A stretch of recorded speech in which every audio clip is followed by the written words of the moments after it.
Om Jnanatimirandasya Jnananjana Shalakaya Chakshurunmilitam Yena Tasmai Shri Gurve Namaha Shri Chaitanya Manobhishtam Sthapitam Yena Bhutale Swayam Rupa Kadamahyam Dadati Swapadantikam Vandeham Shri Guru Shri Utapadakamalam Shri Gurun Vaishnavancha Shri Rupam Sagrajatam Sahigana Raghunathan Vitam Tam Sajivam Sadvaitam Savadhutam Parijana Sahitam Krishna Chaitanya Devam Shri Radha Krishna Padan Sahigana Lalita Shri Vishakhanvitascha He Krishna Karuna Sindhu Deenabandho Jagatpate Gopesha Gopika Kanta Radha Kanta Namastute Tapta Kanchana Gaurangi Radhe Vrindavaneshwari Vrishabhanu Sute Devi Pranamami Hari Priye Vancha Kalpa Taribhascha Kripa Sindhubhya Evacha Patitanam Pavanebhyo Vaishnavebhyo Namo Namaha Jai Shri Krishna Chaitanya Prabhu Nityananda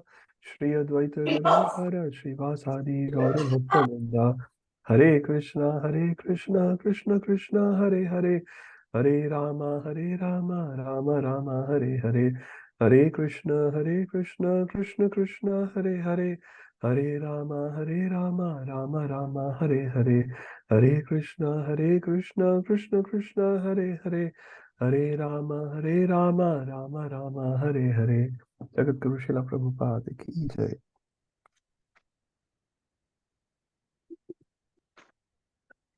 Hare Krishna, everyone. So before we start, thank you to all of the devotees who came yesterday for the exam. So Module 1 exam is done for all the devotees now. So I'll be checking the copies hopefully soon. And we'll come back with the results for all the devotees, basically because the results has not been released for the first exam as well. And your assignments is also on the way. So I'm just trying to gather everything together. It's quite a few things to do.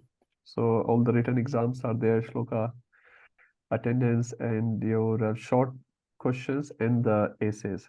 So it's quite a few things, but hopefully I'm targeting by end of this, not this month, next month, we should be able to release all the results in detail, and we can have a discussion in the class itself if anyone has any questions regarding exam or the assignments.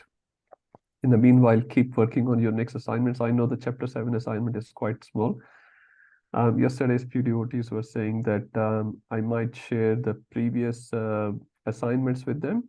So I can do that, but it's totally optional. It's not a part of this course, but for your own preparation, you can do those assignments. They're very good, actually. Quite detailed one. Okay, so let's start today's class. Last week, we started chapter 8 and we finished 8 verses of the 8th chapter. So just quickly do an overview of those 8 verses first. So 8.1, Jamati Mataji, Hare Krishna. Prabhuji, I wasn't there yesterday. Okay, no problem. Prasannatma Prabhu, I can see nice background. Hare Krishna, bro. Hare Krishna. They're the Juhu deities? No, bro, this is Radha Landaneshwar. Radha Landaneshwar. Oh, Hare Krishna. Yeah. Very Because nice. I was in London, so I'm more attached to Radha Landaneshwar. Very good, very good. They're beautiful. Yeah. So, would you like to do 8.1? Yes, bro. 8.1, I'll just read the translation. Arjuna inquired, O my Lord, O Supreme Person, what is Brahman? What is the self? What are fruity activities? What is material manifestation? And what are demigods? Please explain. So actually, this is a continuation from last chapter. Like it's like Lord explained about in 29 and 30th verse about these questions what Arjuna is asking. So he wants more details about that. Now he's asking like what is it you want to know about that.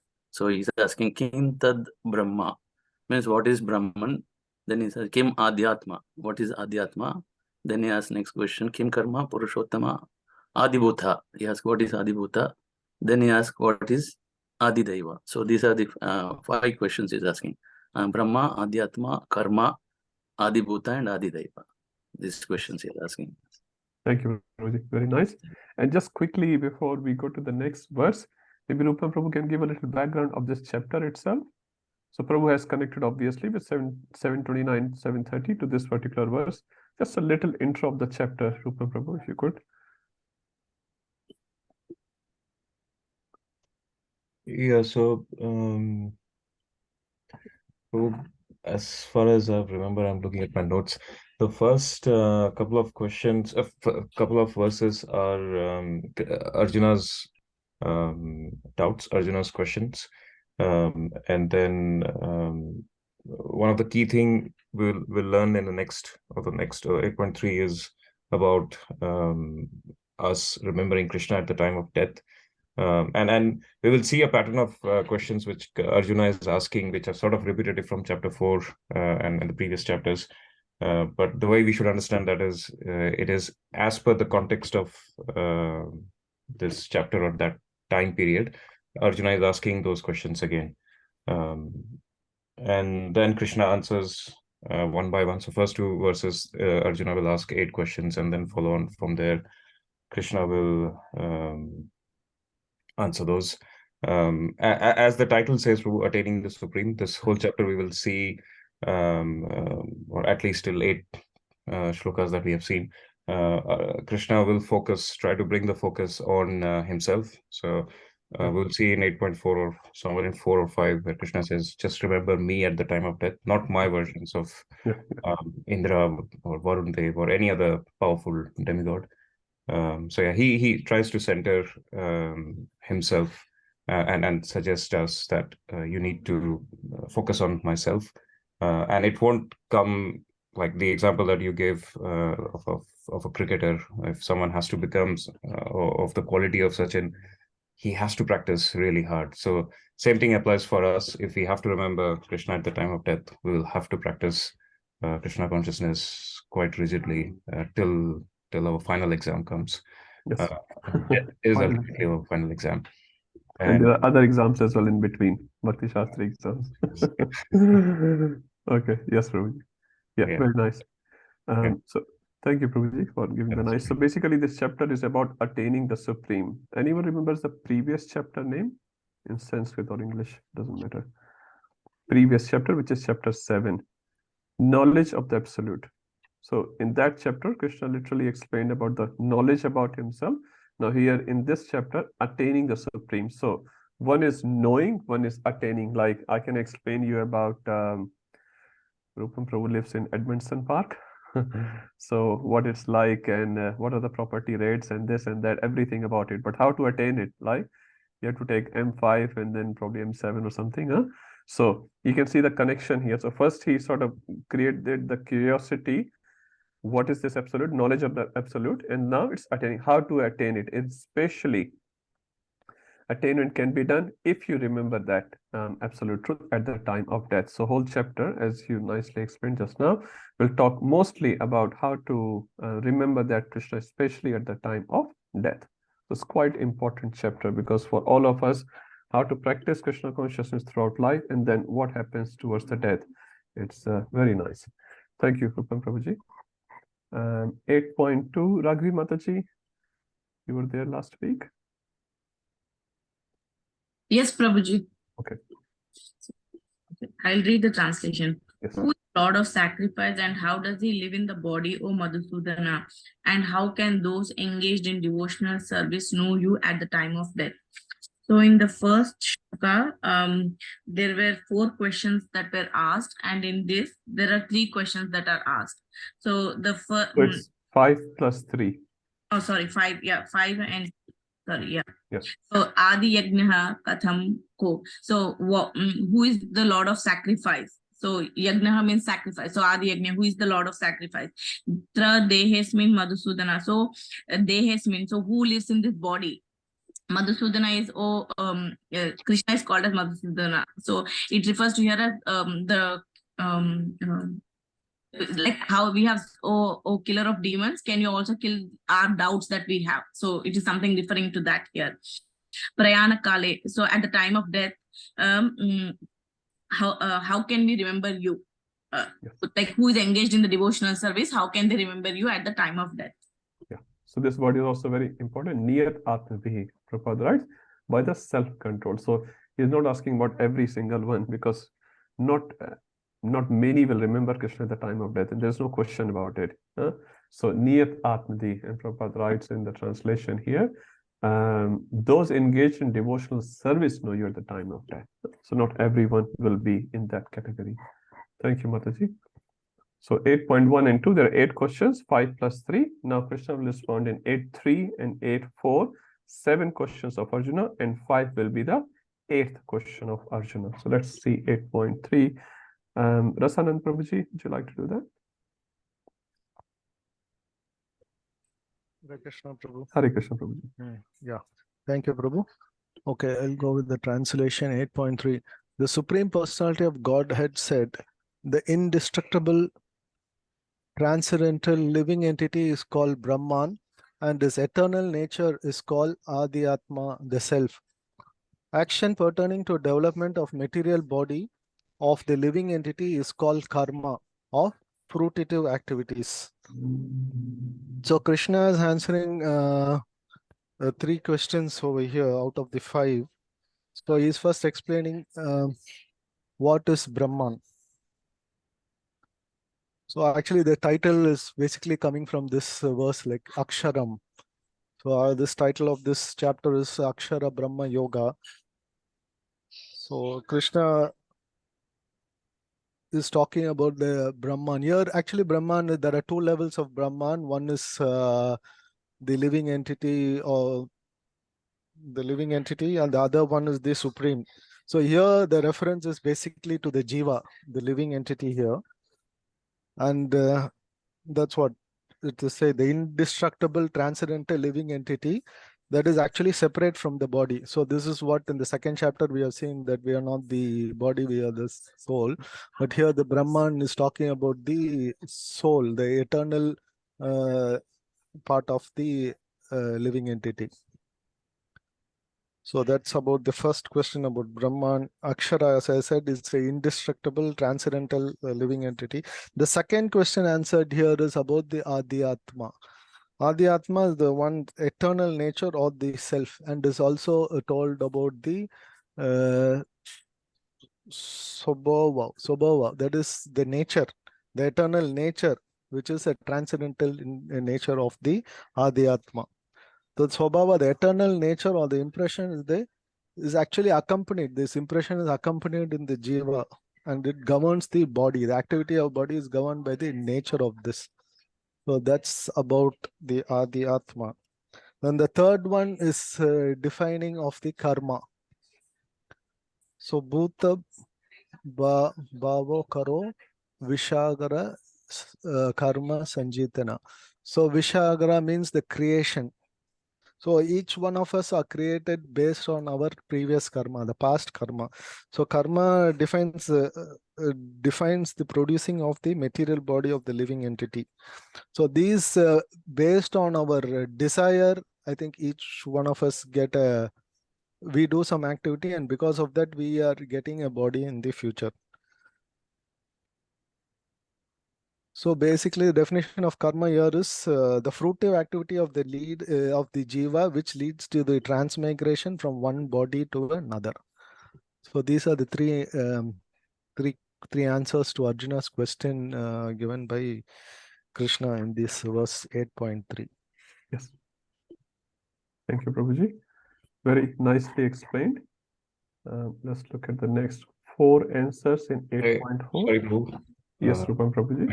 Very quick question, Prabhu. Prabhu, as we see the definition of Brahman here as transcendental and indestructible, so then will it be correct to say that Brahman is the soul itself? Yes, yes. So your soul is Brahman. So, yeah. Yes. Jiva, which we call it Jiva. When we call it Jiva and Paramatma, just to distinguish, but yes, they both are Satchitanand.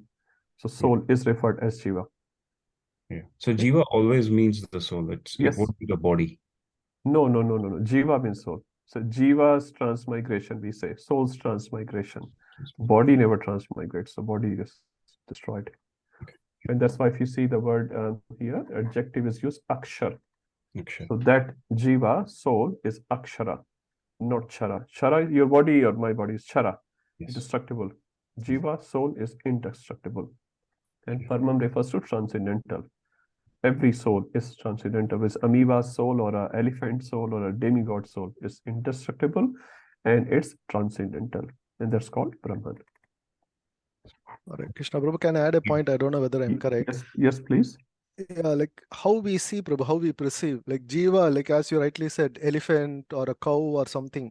So only the Samadarshana sees as the soul. Others see them as a body, like elephant, cow, or other things. So the way we look at it, isn't it, Prabhu? Sorry, miss. Can you expand it? No, You're no, just differentiating between Jiva and soul. no. What I'm saying is how we perceive or how we look at it. Like as you said, there is a cow, there is an elephant, there is a dog, there is a human being. So we look at the body feature of it and we say, oh, it's an elephant Jiva or like the. But as a Samadarshana or a Pandita, he sees everyone as a soul. Yes. Yeah. But Jiva mostly is referred to that Refer to soul, yeah. the soul, which is sort of running this whole body.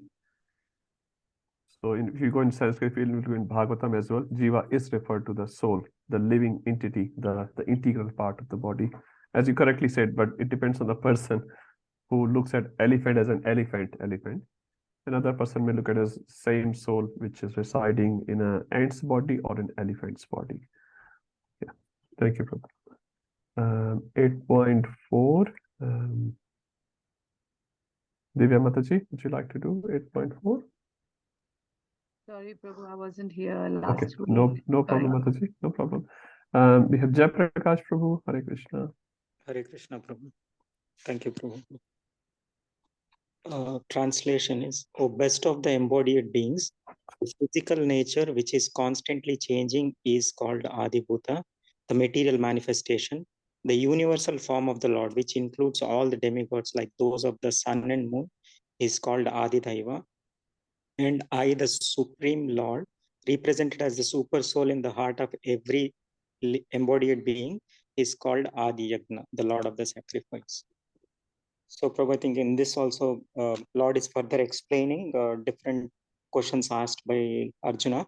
So, first one is Adibhuta. Adibhuta, here Prabhupada translates it as a physical manifestation, which is always changing, like as we had seen in chapter 2, how a body undergoes through different changes, like it takes a birth and then it grows and then it will be in a maintenance mode and then it will be reproducing, dwindle and finally vanish. So that's always changing. So that's called as Adibhuta. That's why it's called as Kshara. It's constantly changing. And Purusha. Purusha, we have seen like it has got various meanings, but in this context, it's been given as the universal form of the Lord, which again, Lord is again expansion. He expands to different demigods, includes all Surya, Chandra, and different demigods. So that's Purusha.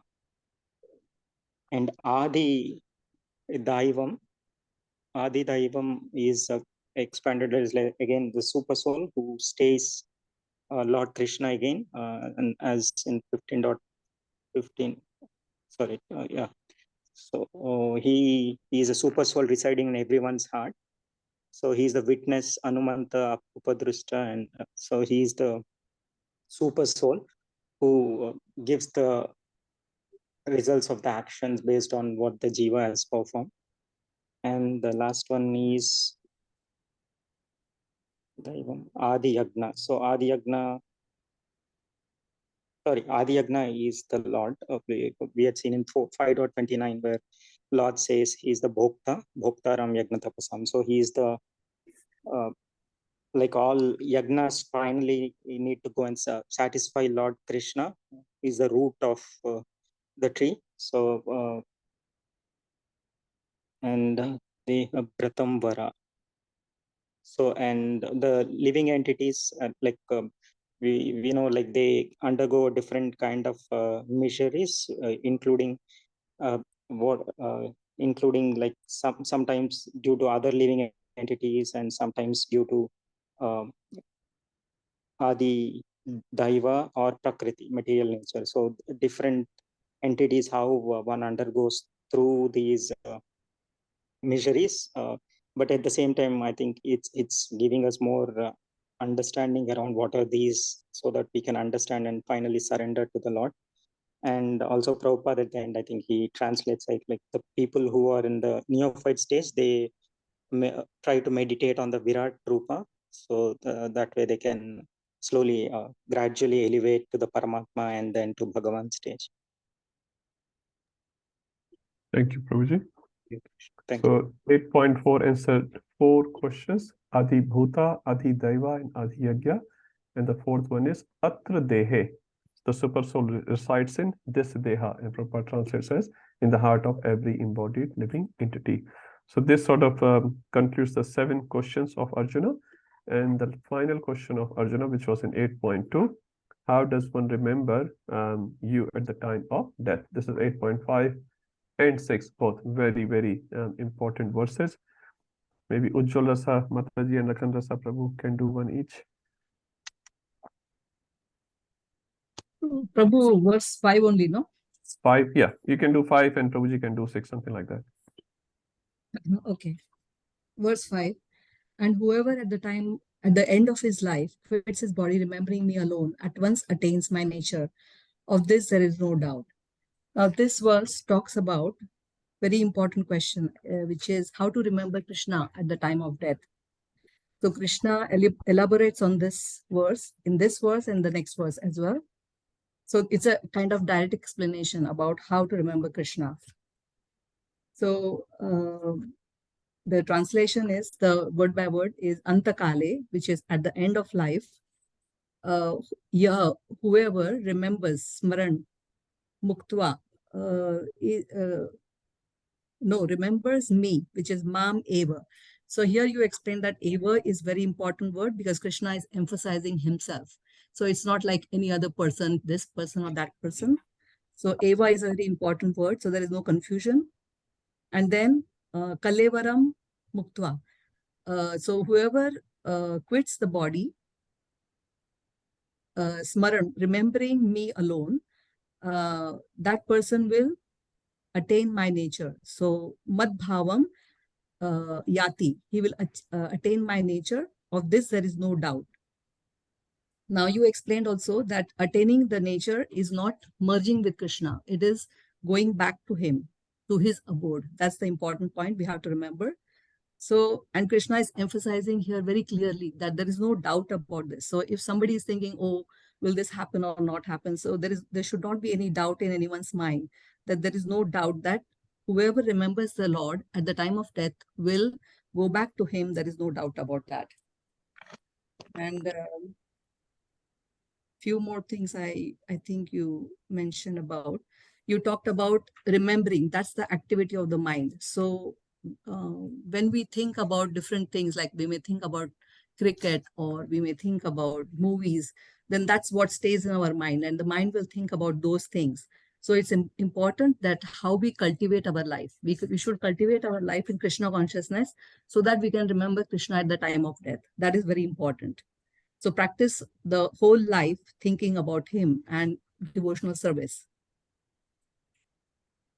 And you mentioned about how the senses, whatever senses are engaged in, whatever activities we do, we think about that. And those thoughts stay in our mind. And through the mind, the words come out. So when we have those type of words which we are thinking about in our life, that leads to the action. So the action leads to habit, and the habit becomes character. So we should be very, very careful, because that character will form our next destiny. So that starts with the thoughts, what is in our mind, what activities we engage in. So all this is important, so that if we engage in Krishna consciousness, in devotional service, we will remember Krishna at the time of death. Thank you, Mataji. Thank you. So one more thing, I think you touched upon that point, is Smaran Muktva Kalevram. So while we are giving up the bodies, Smaran of Krishna, remembrance of Krishna, rather than utterance of Krishna. So utterance of Krishna is important, but what Krishna is mentioning, utterance itself is not enough. You have to remember Krishna. So you cannot cheat Krishna. Like on the tongue, you may have Krishna, Krishna, Krishna, but in the mind, you're thinking about your money and family and other things. It won't work. Krishna is very clear. You have to do Smaran, remembering of me. And whom do you remember? Whom you love the most, to be honest. Whether it's your money, whether it's your family or your fame or whatever else. You'll remember that. Now, utterance can be different than what you remember. So very clearly, is Smaran Muktva Kalevaram. So Smaran of Krishna. And Prabhupada writes very clearly in the purport here, one should practice Krishna consciousness from very beginning of life, not late at life. Bhakti to budhape ka kaam hai. When I'll become old, then I'll take the process of bhakti. No, from very beginning of life, if one wants to achieve success at the end of his life, the process of remembering Krishna is essential. Therefore, one should constantly chant Hare Krishna Mahamantra. No? So it's this process has to be taken as early as possible, because we are talking about the remembrance in mind, which is the most difficult part. Uttering something is relatively easy, Now, this is the answer, direct answer to the 8th question of Arjuna. Now, 8.6, maybe Akhandasa Prabhu can do a little bit. Hare Krishna. Hare Krishna Prabhu. 8.6 translation. Whatever state of being one remembers when he quits his body, O son of Kunti, that state he will attain without fail. Now, this verse actually is in relation to the 8.5.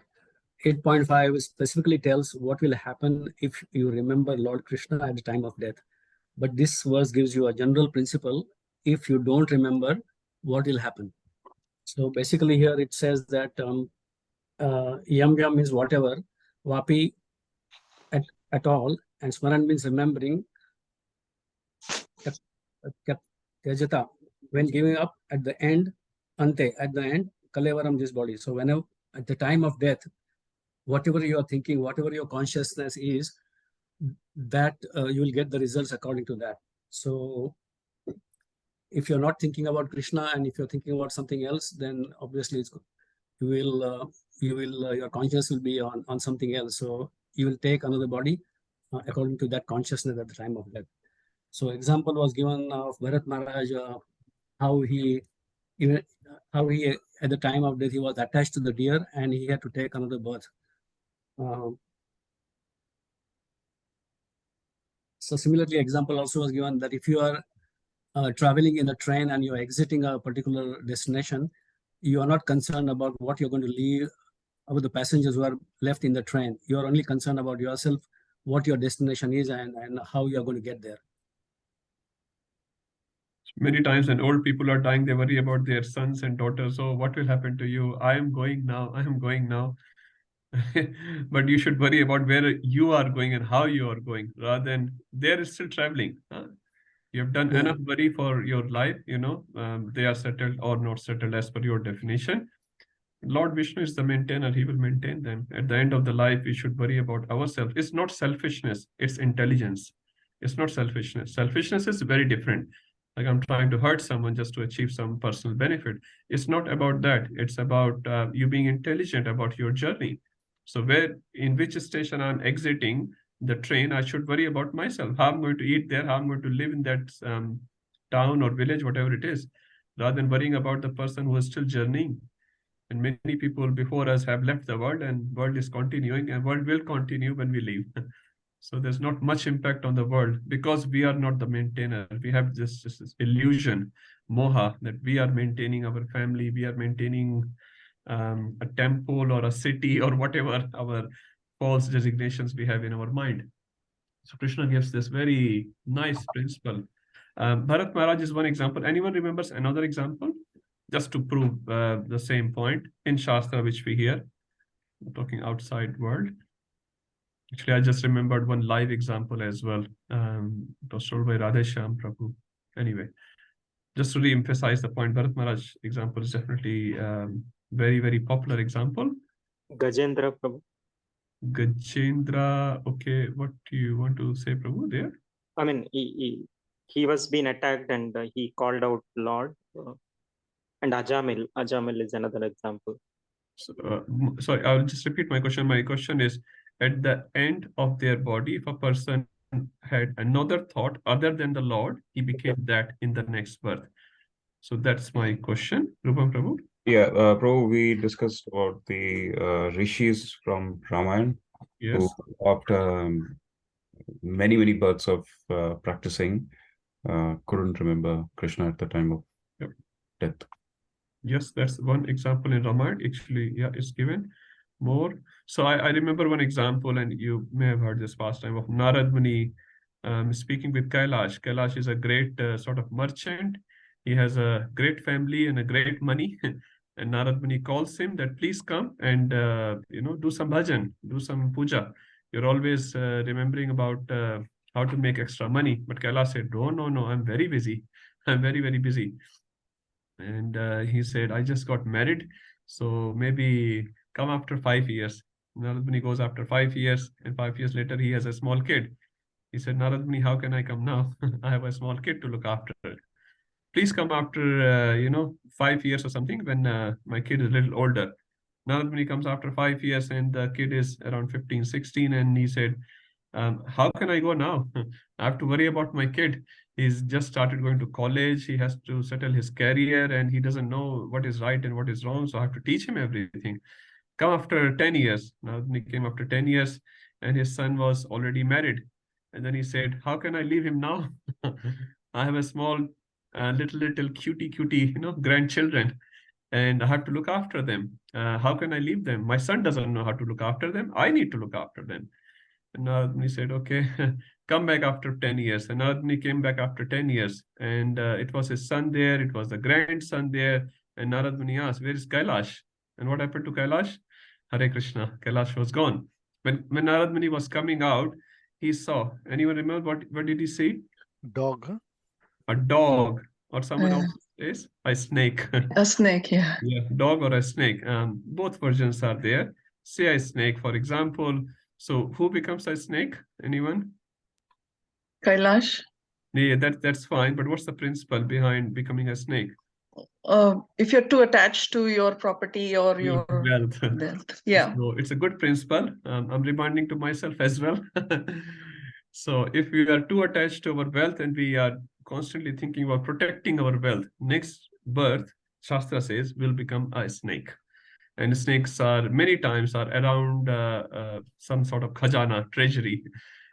So these are the people in the previous birth who was trying to protect the treasury, their treasury, and they could not protect. So they end up being a snake actually. And there's another reasons also why you become a snake. Anyway, the point here is there's another example Shastra gives. He became a snake. And then when he became a snake, long story short, Narad Muni was very compassionate. So he told his sons, I've seen a snake around your house. If you don't kill him, he will come inside and he will kill your boy. The son, Kailash's son, was very worried. Oh, he took a lathi. He took a big stick and he's trying to beat that snake. And this Kailash in his own language, in a snake language, I don't know what you call it, Tamil or Telugu or something else. In a snake language, he started, oh, I'm your father, I'm your father. The more he spoke, the more he got beaten up. This is his own son, his own grandson, whom I'm trying to protect, becoming are the cause of the death of Kailash. And Kailash never realized that what is happening to me. So we are also, to be honest, a little version of Kailash. So we all think, we are the protector, we are the maintainer, and without us, the whole family will stop. So it's not running out of your responsibilities. It's not the message. The message is we should give appropriate time to appropriate things. That's what it is. Chaitanya Charan Prabhu uses a very nice word I really like. This is compartmentalize our life. Compartmentalize means for each thing, there's a compartment. For job, there's a compartment. There's a 9 to 5 or whatever a usual working hour. You work that. After that, there has to be some time for the family. There has to be some time for your own self, where you can go for a jog or a run or go for a river walk, where you just relax yourself, whatever way works for you. There has to be time for puja. There has to be time for sleep. So compartmentalize your life, not just for one thing, job or family or puja. You spend all your time. Why I'm saying for puja, because we are not so advanced devotees.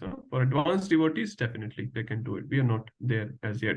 So compartmentalize your life. And when the life is compartmentalized and we give priority to each thing as needed, sometimes family will need more time. Absolutely fine. The baby is just born. You cannot expect that person to spend 16 hours seva in the temple. Absolutely understood. But at the same time, when the baby is 16, then you could probably leave the baby and give him some freedom and do your devotional service a little bit more as needed. Chaitanya Charan Prabhu said very nicely, he says, Balance is not static. Balance is not static. What it means, you cannot define balance in my life all the time same.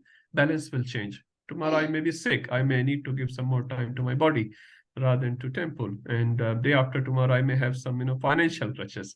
I may have to spend some extra time on my job, but not all the days. All the days. So we should remember this because at the end of the life, Ante Narayana Smriti. If you're not able to achieve it, the whole life is wasted. So compartmentalize our life and give priority to as needed. And family is important, health is important, job is important, Krishna is also important.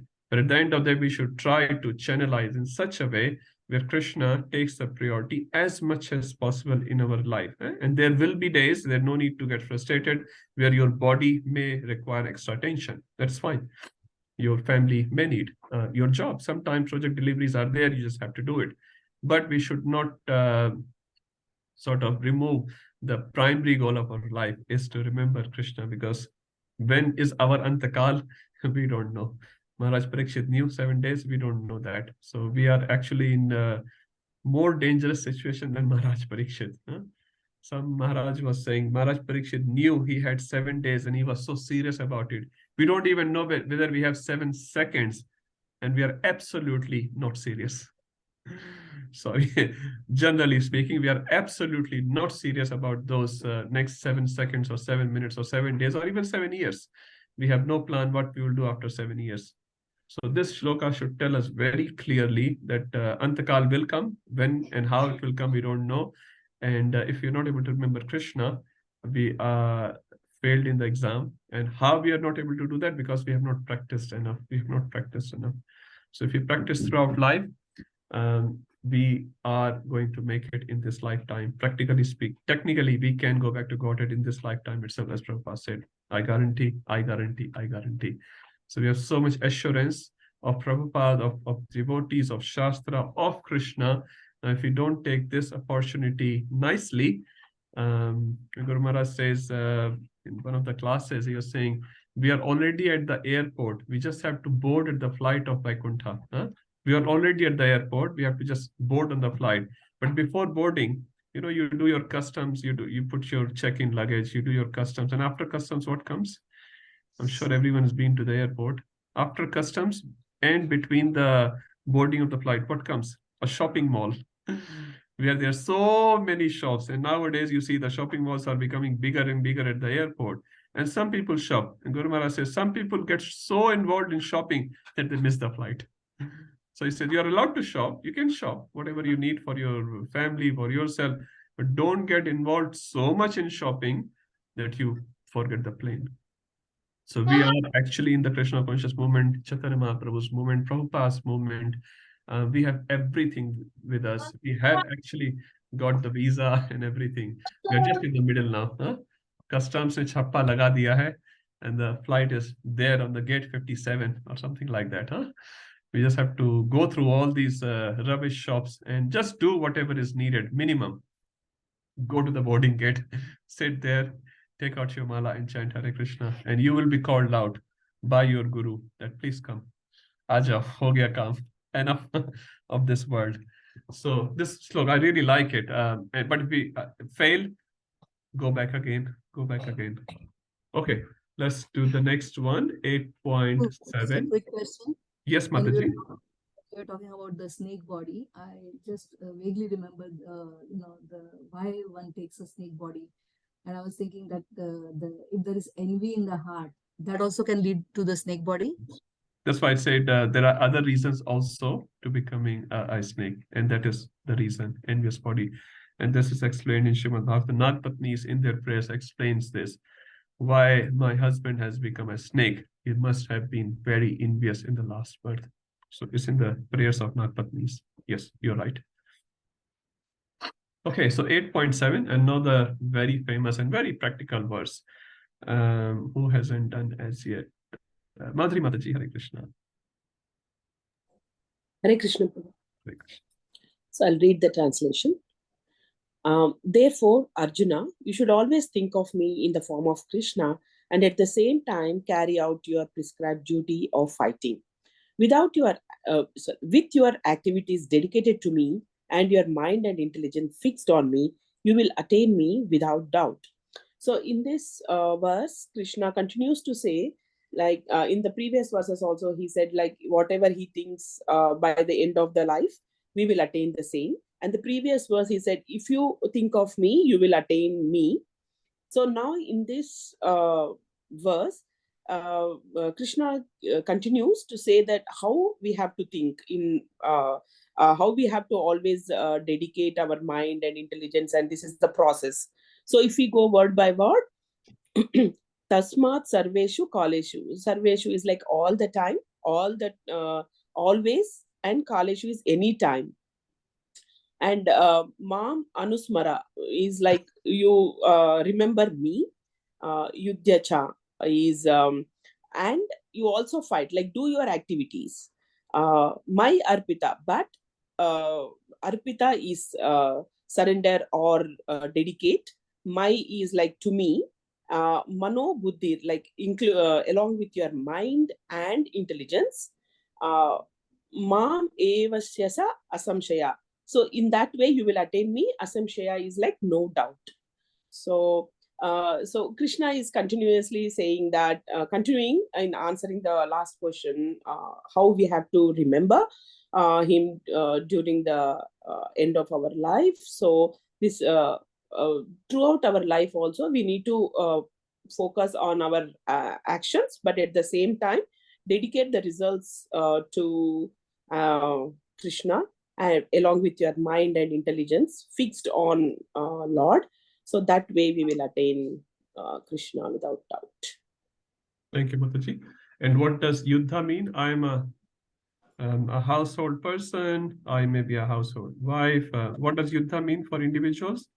For any activities that we are doing to carry out our material bodies. So our prescribed duties, whatever our Varna and Ashrama is, you carry on your duty. So Krishna is definitely not saying to run away. Huh? That's not the point. You do your Yuddha. Arjun, your prescribed duty is to do Yuddha, to fight, you fight. But how do you fight? Mam anusmar. What does anu mean? Someone else can say? Anu. We have discussed about it. Rupam Prabhu is saying something. Spiritual way of spiritual, yes. Spiritual way of thinking. Yep. So Shastra Chakshu, you can say. So seeing, suppose here is Smaran or Darshan. Janma Mrityu Jara Vyadi Dukh Dosha Anudarshanam. So where the anu comes as a prefix, the word which comes after it gets a very deeper meaning. Huh? So it's not just Smaran. Smaran means, again, movie Smaran or Sachin cricket Smaran, something like that. That's just a Smaran. Oh, kya shot mara, huh? What a shot he has hit, something like that. It's just what you're seeing, you get excited about it. That's fine. But Anu Smaran is not like that. Anu Smaran is going deeper, looking through the Shastra. What does Smaran means? Darshan. Darshan means to see. Anu Darshan means to see what's beyond it. Sorry, Prabhu? Real darshan. Real darshan. What's beyond it? What's the real philosophy? vision. Why are we dying? Why are we taking birth? Why are we getting old? Why are we getting disease? This is called anudarshan. Huh? When you see an old person and you can see, oh, he's an old person. Or you can see, oh, he's getting old. I will also get old. I will also get disease. I will also die. Huh? That's called anudarshan. And anu also means constant, again and again. You should do that darshan of again and again. Viraj Prabhu said in one of the classes, he said, we should not go to marriage and parties so much as we should go to funerals. Because by going to funerals, we get some intelligence. Huh? Party, shadi mein bahut maza aata hai, we are eating and talking and showing off our dress and all that. That's fine. But you should go to funerals more often because this is what's going to happen to us as well. Huh? So they are more important. Why? So it helps us in remembering that activity, which we usually forget. Huh? So anu means constant. Anu means again and again. Anu means anugatya bhav. Anugatya bhav means we should remember in a subordinate position. Remember or darshan, whatever it is. Huh? Subordinate to what? To Shastra. Shastra is saying that. Huh? And anu also means anukul bhav, favorable bhav. So anu has so many meanings. And if you put all these things together and then you read the word, say darshan or smaran or anukaran, then that word takes so much deeper meaning than itself. Huh? So this word is used again and again in Bhagavad Gita and Bhagavatam. So we should remember multiple meanings of anu, which acts like a prefix. It gives a very deep meaning to the word which comes after it. Madhuri Mataji. So to continue this one, I also felt like this is actually the again end of our 18th chapter. Where Krishna says like surrender onto me and sarva dharma parithyagya. Actually, so this is the starting of that kind of mood where Krishna has said, and then that continued for the rest of the Bhagavad Gita. Yes, that's why it's one of the very important verses. It says tasmat. Tasmat means therefore. Therefore, Sarveshu Kalesu, you just remember me. And how do you remember me? Not just, oh, Krishna in my mind. I'm also thinking of Krishna, Krishna, Krishna. No, that Krishna is Anusmaran of Krishna. Through Shastra, again, constant, Anukul Bhav, Anugatya Bhav. And then when we remember like that, and we are doing our duties. So while we are doing duties, Bhurijan Prabhu actually mentions a very nice point in this particular verse. So Prabhu makes is put, the surrender into me, the book. In that book, Prabhuji says that many times devotees ask, is it okay to remember Krishna after we have done the activity? Like you have gone to work, you earned some money, and then, you give something to Krishna, which is fine. Many devotees do that. Is that enough? Or while doing the activity, suppose at work, IT work, accountant work, whatever work you do, you have to remember Krishna. So Bhurijan Prabhu says, this verse is the answer to your question. Many times people think, if I give, $1,000 to Krishna, that's a lot, and that's good enough. No, that's not good enough. That's not good enough, because Krishna is saying, you should remember me while doing the prescribed duty. So you're in a high position, it doesn't matter. Krishna is saying you have to practice remembering me while at work, not just after coming back from work. I'll do Aarti. I also do Gaur Aarti. I also do Guru Aarti. It's nice, I'm not saying that. But the point which I'm trying to make here, as per Bhurijan Prabhu, you have to remember Krishna while at work. Guru Maharaj gives one example. Many times he went to one Sardarji who has a shop of some truck parts in India somewhere. Anyway, so he was such a nice devotee. Maharaj says that he had his Krishna pictures all over his shop. Left Krishna, right Krishna. Even in the ring, he had Krishna. And even on the ceiling of the shop, he had Krishna pictures. And Maharaj said, why do you have Krishna up there? Like in the ceiling, no one puts a picture of Krishna. I don't. I'm not sure if you do that. Generally, we don't see Krishna's picture on the ceiling. And this Sardarji said, just in case I forget Krishna. And Maharaj was appreciating. He gives his example in the class. He said, what a wonderful person. He's doing his, truck business, but he's trying to remember Krishna while he is at work. And how he's doing that? Every single place where my eye may go, I will have a picture of Krishna, just in case I forget. Really nice, really nice. We should learn. We're called devotees, and we don't have those many pictures. And this person who's like maybe considered a materialistic person, but he's not. He's a devotee. He's saying in his ring there was a Krishna, and the ceiling this was Krishna. I thought that's very nice. So we should try to put as much possible Krishna, whatever our workplace allows us. And the second part, which says, Arpit, offer me your mana and buddhi. Why mana and buddhi? Because these are the two faculties which a human has, by which he runs in the whole world. You have a mind. Mind means desiring something, desiring or hating as well. Let's say desiring something. And buddhi, how to achieve that desire. I want this, Tesla car, whatever. That's your man. And buddhi is how to achieve it. I can get a loan actually. How do I get a loan? Maybe I should change my job. Maybe, I should put this thing on hold for now and get some more money. Maybe I should sell that. That's called buddhi. How to do that? And man is desire. So these two faculties basically run us, isn't it? Whatever you want to achieve in your life, even materially or spiritually, you need to have man and buddhi. You have to have desire, and then how to achieve that desire. Krishna is saying, offer that to me. You're not allowed to use it elsewhere. Many times people use their buddhi, you would have seen in movies or in newspaper as well, use their buddhi to destroy someone, isn't it? The terrorists using their buddhi to destroy a tower somewhere in the States, and using their buddhi to kill so many people, to hurt so many people. So man and buddhi, Krishna says, give it to me. You do your yuddha and keep remembering me all the time. Sarveshu kaleshu. No kal like only 9 to 5. Remember Krishna. After 5, movie time. No movie time. It's Krishna time. 5 to 9 is also Krishna time. 9 to 5 is also Krishna time. Okay, Jai Prakash Prabhu. Sorry, Prabhu. Just I want to add. I think Yes. the BV material which Jayapataka Swami has structured, which has got Shraddhavan and Krishna Sevak, both of them start with this verse, Prabhu. It's just significance, as you are rightly mentioning, the importance people who are engaged in the material activities. So it's the most practical, I think, tip to remember while doing their work. Yes. Sort of added. Thank you, Prabhuji. So even Jayanti Maharaj is telling it, a very important verse. Yes, Madhuri Mataji.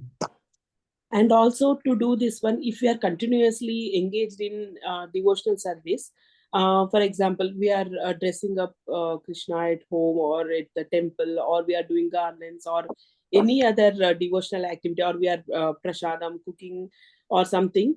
So when we are rendering this devotional service also, it will help us to keep always thinking about Krishna, even though we are doing our material actions. Yes.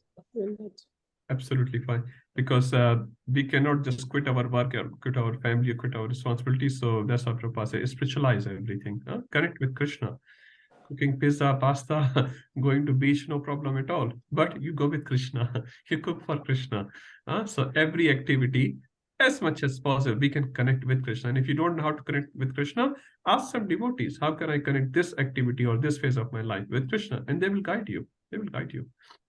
Okay, and one last point I just remembered about Bhakti Samat Maharaj. So there is never too much Krishna in our life. You know, some material people say, you are just too much. Huh? He's always going to temple. When the Sunday comes, you go to temple. When the holiday comes, you go to Vrindavan, Mayapur. When the weekend comes, you're doing some seva in the temple. When the Ekadashi comes, you're fasting. Are yaar, too much Krishna. So there is never too much Krishna. It says Sarveshu Kaleshu. Krishna never said Sunday ko chutti kar lena. Sunday, if you don't chant your rounds, is absolutely fine. Krishna very, very clearly mentioning Sarveshu Kaleshu, and within that Yudhicha, and within that Mano Buddhir me. I am the owner of your man and buddhi. Use your buddhi for me. Use your mind, desire for me. Yes, Akhand Rasa Prabhuji or Uchul. Hare Krishna Prabhu. Yeah, I just remembered that point you said about how bhakti is pre-meditation activity. I really like that point. Yes. It's not a post-meditation, because if we get into the habit of doing it, then we are always meditating on how to please our Guru Maharaj and Krishna as well. So we'll get into a habit of meditating on that, and whatever activity or duties we do, we'll do it in that spirit. Yes. And it's very practical, Mataji. Like we have all experienced when we go to India, for example, to meet our family, our mother, father, whoever is there, they will constantly think of, as soon as you tell them, you know, this date I'm coming, from that day onwards, your parents will be thinking, mere bete ko kya pasand hai? What does my daughter like? What does my son like? What does my grandchild likes? Oh, he likes this gulab jamun, so I'll make gulab jamun for my grandson or granddaughter, whatever. Huh? It's very practical, isn't it? Your son or your brother, your parent come from India here. You meditate on that. Oh, my father is coming. What can I do for my father? What can I do for my mother? Huh? It's a pre-meditation. So when they come, oh, really? He got this much for me. You love me so much. Huh? And there's an exchange of emotions. And we both appreciate it. We both appreciate it. Your parents or you as a parent. It's a pre-meditation activity because you want to please that person. उसको कचौड़ी पसंद है तो कचौड़ी बनाएंगे, डोसा पसंद है तो डोसा बनाएंगे. It's a very practical aspect. So similarly, you want to please Krishna. Don't just do poster. Acha, aaj karela banaya, kha lena. Today I made karela, just have it. And Mama, I don't like karela. You know that. You know that. Oh, really? I thought you like it. Mama, for 10 years, have I ever taken karela? And Mama, like, actually, you're right. So similarly, you're dealing with Krishna, and Krishna clearly says, I don't like few things. And not that this group takes it, but, you know, there are other things that Krishna don't like. Tatra pushpam phalam toyam. That's the only material we can offer to Krishna. And if you offer something else, Krishna says, I never asked you to do that. So obviously, Krishna will be a little upset. But he doesn't express his, disturbance. But we should know the mind of Krishna through other devotees and Shastra. And then we are able to please Krishna. And Krishna is, as Vishwanath Chakravarti Thakur says, he is so simple. He can be pleased so easily, so easily. To please us is very difficult, to be very honest. हमको please करना बहुत मुश्किल है, but Krishna को please करना, to please Krishna is so easy, so easy. And if you're not able to please such a simple Lord as Krishna, nothing much you can do actually. Nothing much you can do. Okay, Satya Bhava Mataji or Sundar Prabhu. Hare Krishna, it's me. Maybe just a quick question on what you just mentioned. So I know as sadhakas, we try to only consume things that we should be consuming, but certain times we might, be in a situation where we can't get access to prasadam. We might need to get something which is cooked outside, obviously within what the boundaries of what we eat. How do we then do we offer those things to Krishna before eating them, not knowing who's cooked them, how's that been cooked? Yes. Or sometimes it gets a bit tricky. Yeah. And things like that we get from grocery, for example, breads and cookies and stuff like that. So it's a big topic in itself. You're talking about practical aspects, but some principles I can quickly mention. Reduce the consumption of those things like bread and cookies as little as possible. And whenever you have to, because you've gone to someone's house out of love, he has offered you something and you can't really want to break his heart. So again, offer it in your mind. And also I've heard from Amog Leela Prabhu, very nice practical application of this. You chant your Guru's mantra before you accept that one cookie, for example, or one chip, something like that. So as chant your Guru mantra. And tell it all in your mind, obviously, and tell your Guru, I'm sorry, I'm just out of love, want to make friendship with this person so that he can also become a devotee. I'm accepting this one biscuit, for example, or whatever it is. Yeah. So don't break the boundaries, but yeah, reduce it. And then after reduction, offer in your mind and tell your Guru through your mantra. Yeah, that's what you can do within the mind. Hare Krishna, Prabhu, can I add something here, Prabhu? Yes, please. His Holiness Jayapataka Maharaj once was telling, actually in temple only, I think, whenever we take such things, he said, just chant 3 times, Sri Vishnu, Sri Vishnu, Sri Vishnu. Oh, maybe you can think of that. Yeah. Some devotees do that as well. That's also as an offering. Yeah. The different ways. Sorry, we would just add, sometimes even in, we might go in some home programs or even like, hall programs, we may have some things served there, like, rotis or, some flatbreads from outside. So yes. How to deal with that again? Similar principle applies. Reduce as much as possible. And also one more thing, someone said, I can't remember, but very nicely said, wherever you are going, if possible, again, I'm not saying if a new devotee's house, new person's house, you are going for a house program, you can't do that. But if a person knows you, it's a regular affair, let him or her know what you will take and not. Many times we are not clear, and then they don't know. They like to offer you something which you like, but you're not clear. So make yourself clear. I don't take onion. I don't take garlic. I don't cook in those pots which you may have been using for onion garlic. And there's so many things, but in general, make yourself clear and yeah, tell your Guru. I really like that point because your Guru will take anything inauspicious in that. Now, don't use it as an excuse all the time. We're not saying that, but in those circumstances. And as Prabhuji said, you can chant Sri Vishnu 3 times. I've seen devotee drinking a Sprite on the drive. Om Shri Vishnu, Om Shri Vishnu, Om Shri Vishnu, and then they start gulping down their throat. So those sort of things are there. But anyway, what to do? This situation do come. This problem comes especially when you go to India, Prabhu. Yes.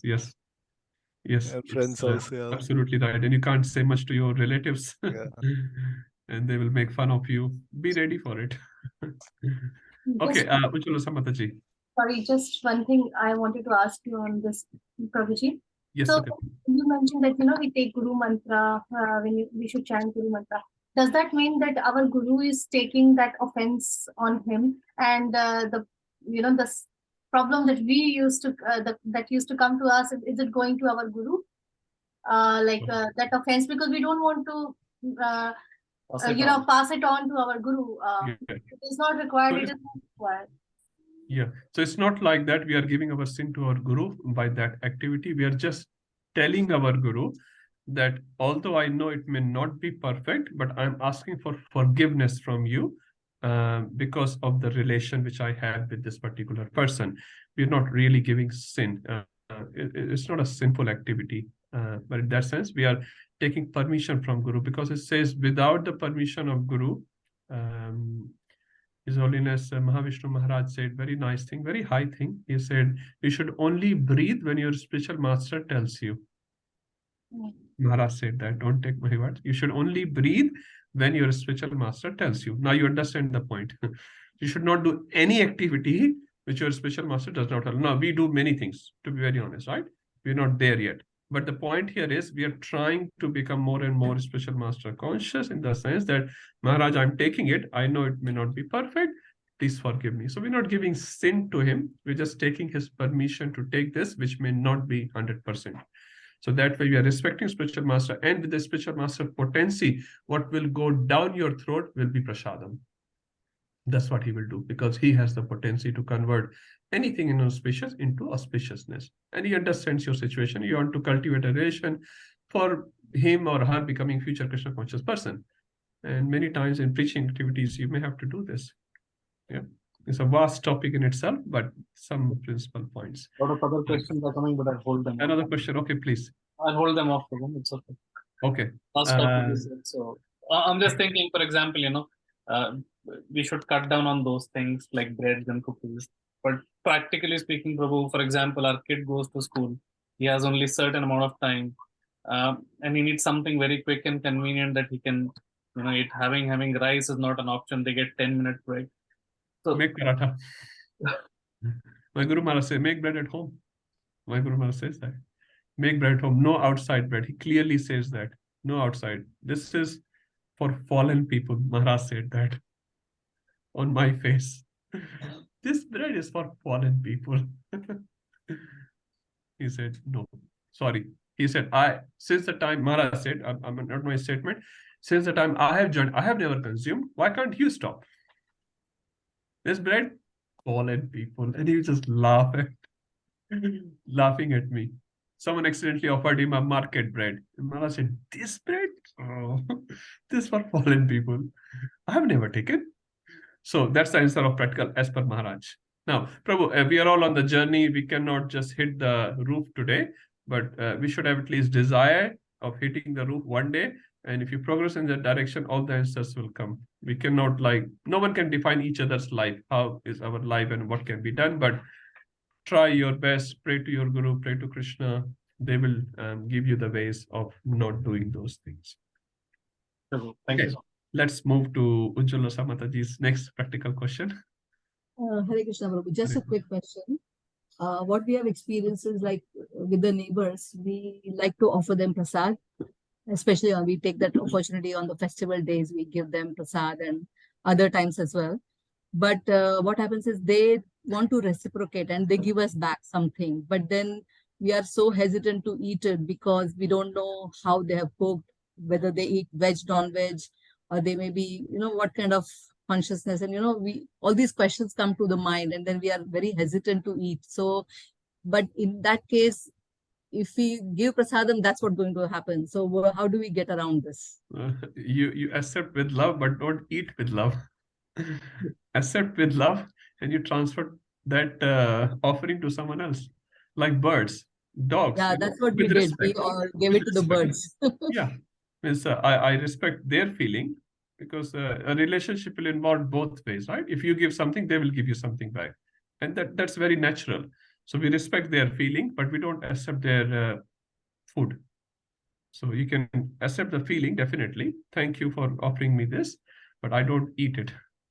Someone offered me a cake out of love. I accepted the cake, and then the cake was in the bin after 5 minutes or something when the opportunity arose.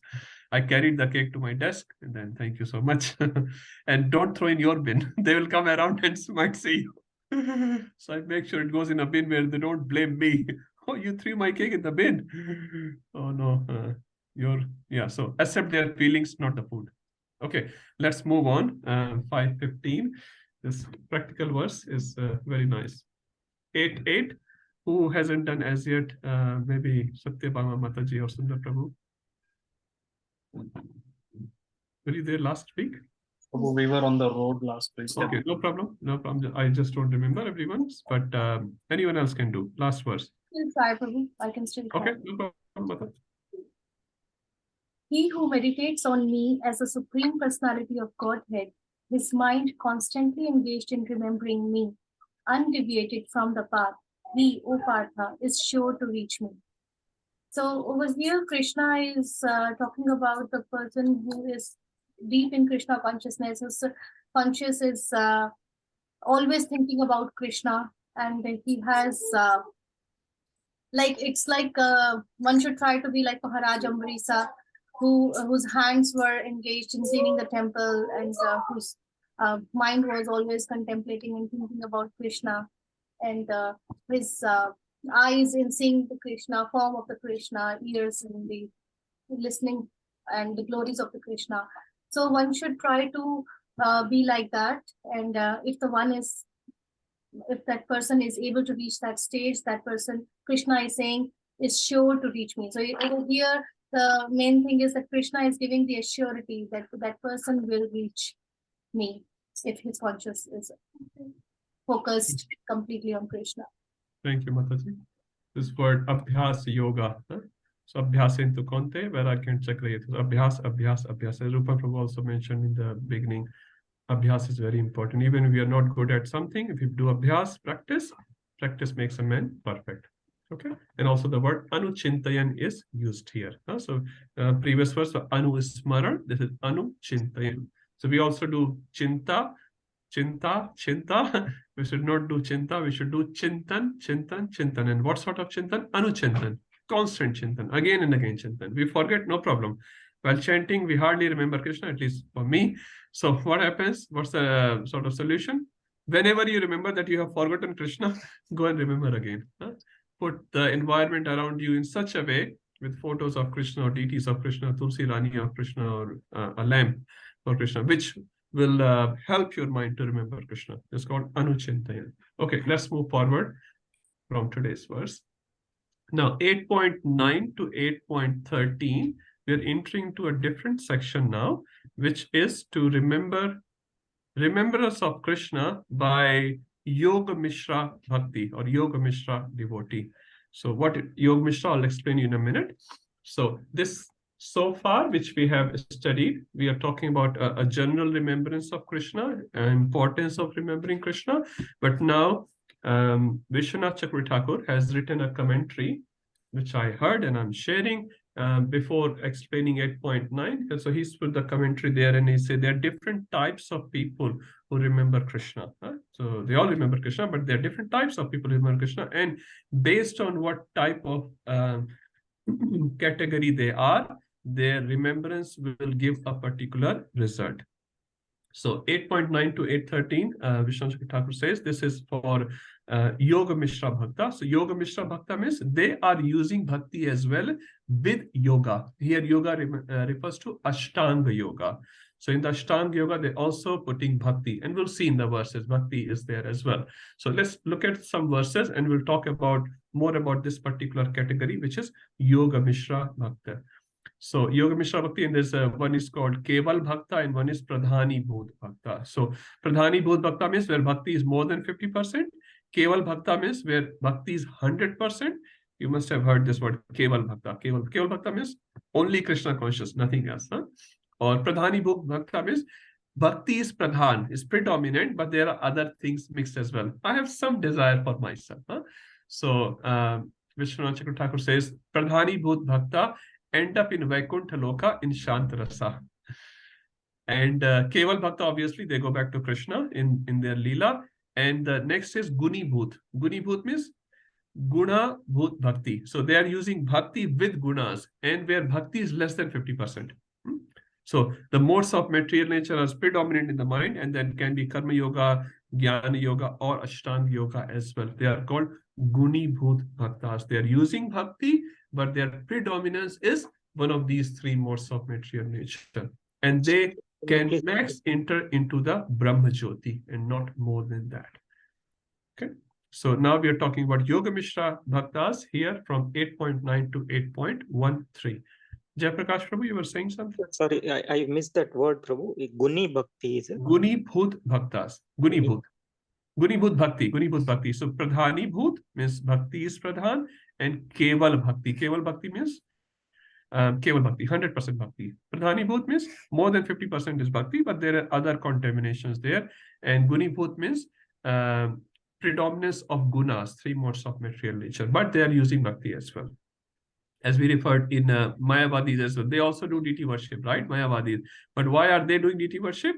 They are using deities as a stepping stone. You are neophyte, so right now you can worship the deity, but later you have to become advanced. And advanced means you meditate on the formless.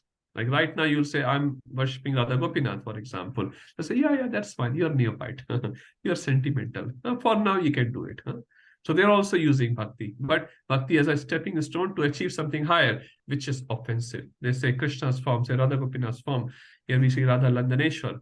The form is there. Krishna's form is there. They say, oh, they are just a form of the result of Brahman with mode of goodness, which we're discussing last class or last to last class.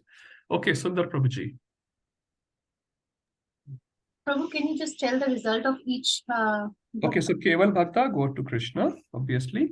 Pradhani Bhut Bhakta, they end up in Vaikuntha, and Guni Bhut Bhaktas, or whatever categories are there, they end up maximum in Brahma Jyoti.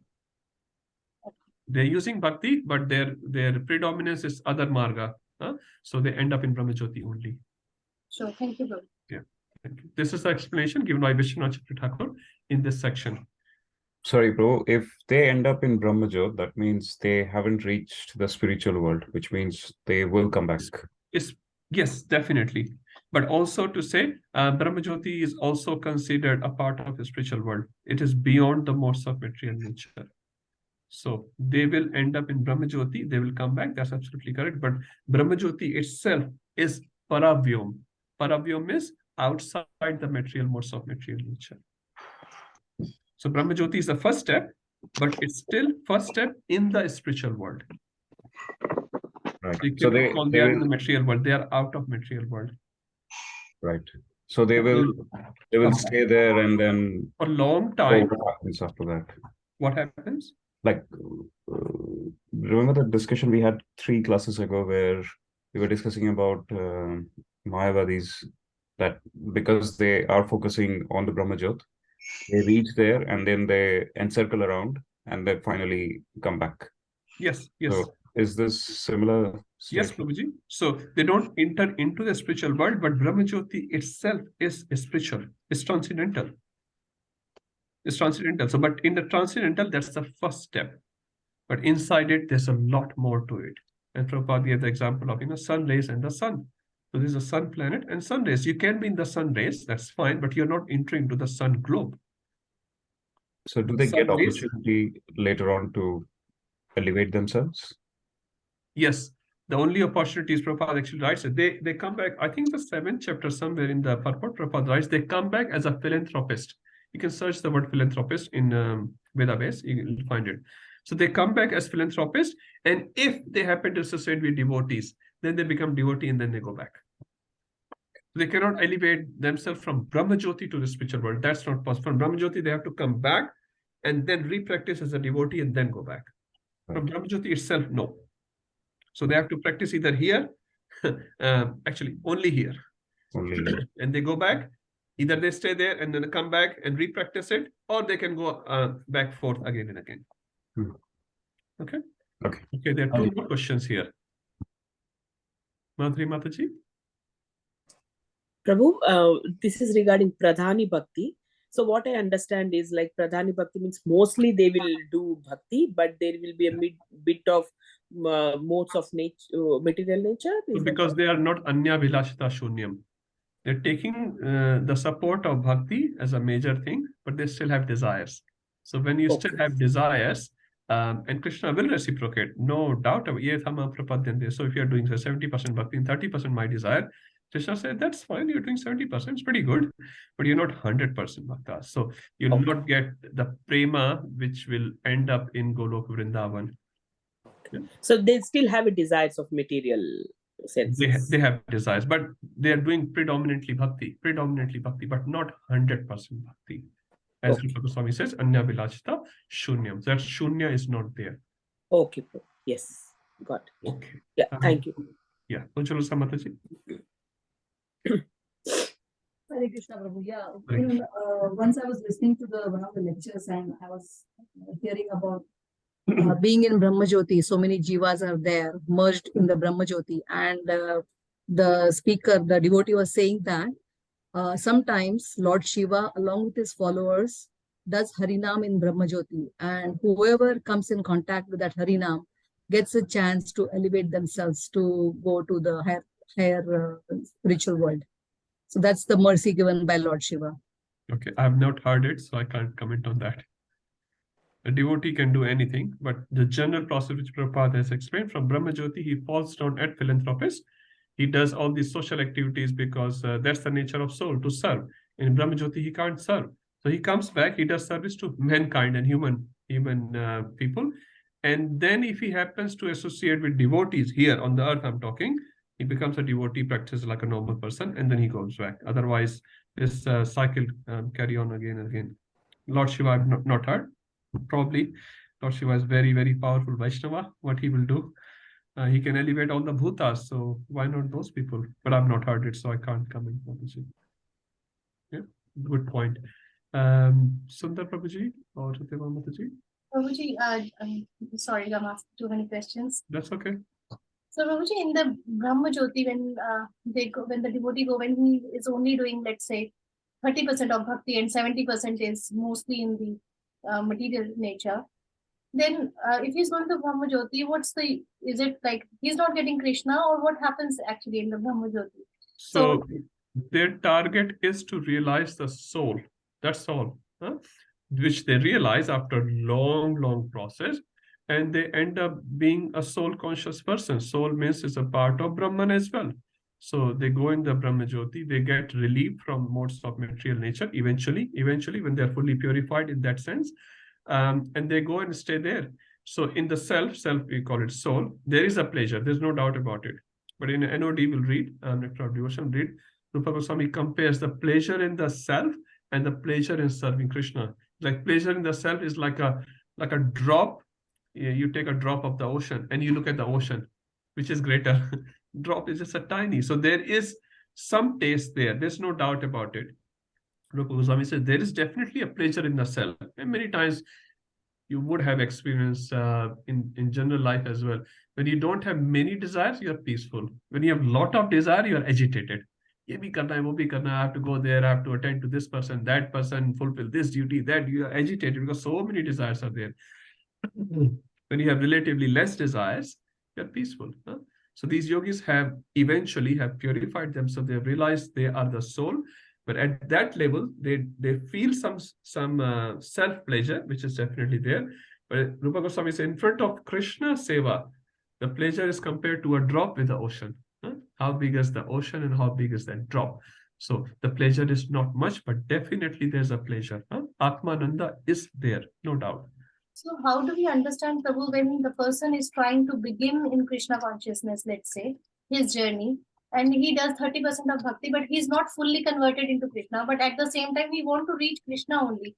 He doesn't go to Brahma Jyoti. No. So a person who's practicing Krishna consciousness, for example, many of us or all of us, we have started the process, but we are doing the process under the guidance of spiritual master. Here says Srila Prabhupada. So whatever process he has given, we are doing it. So even we may have a lot of desires, but one thing is definite, which Bhanu Maharaj explained in a class, the example of an unripe mango to a ripe mango. So we are all mangoes. That's what Maharaj said. I'm a Karela, but Maharaj said we are all mangoes, but we are all unripe mangoes. We are not bhaktas at this stage, but because we are following the process correctly, or at least as best as possible, our goal is pure. Our goal is not, we don't go to 180 Falcon Street to Krishna. Can you give me, another $500,000? That house is very nice. Can you give me a better car? I'm sure no people like us will go for that to Krishna. We definitely say, Krishna, I'm not so good. Please purify my heart. Make me a better devotee, a better person. I can serve you nicely. So when our goal is pure, process is pure, although we are not pure. We have desires. I also want to enjoy this and that, but we are not pure, but the process is pure, goal is pure. Krishna considers you as a pure devotee, but he will not accept you today because you're not. But your in the process. Work in progress. Work in progress is good. The road is not completed, but the road work is in progress. And one day in some births, I don't know, you will become a pure devotee, and then you can go back to Godhead. So Krishna takes you, even you're impure, as a pure, but he will not accept you. You're impure, you're not allowed. But you are under process. You are under process. You are under training. So Krishna really appreciates these people. Is So it this okay 100% with it? and 50, so this 100%, 50% is like, I was considering that sannyasis are giving their 100% completely to Radha Gopinath, and then, they are like a Keval Bhakta. Yes. People like Definitely. us, are we like, we come into the category of 30% where we are doing our work also, managing No, family we also? are, as per Nectar of Devotion, as per Bhanu Maharaj, we are also under the category of pure devotees. Maharaj said that. Now, we should not consider ourselves as pure devotee from today onwards. And he explained, you are impure, but your desire, your goal, I should rather say, your goal is not impure. And you are following the process given by a pure devotee. That is our eligibility, is not how great I am. That's not, we are not great. But eligibility is in Prabhupada or our spiritual master, and our goal. Our goal should not be impure, and we should follow the process as best as possible. We will fall, we'll make mistakes, we'll do aparad, we'll do sin and all that. But our goal should not become impure, and the process we follow, we know this is the best process.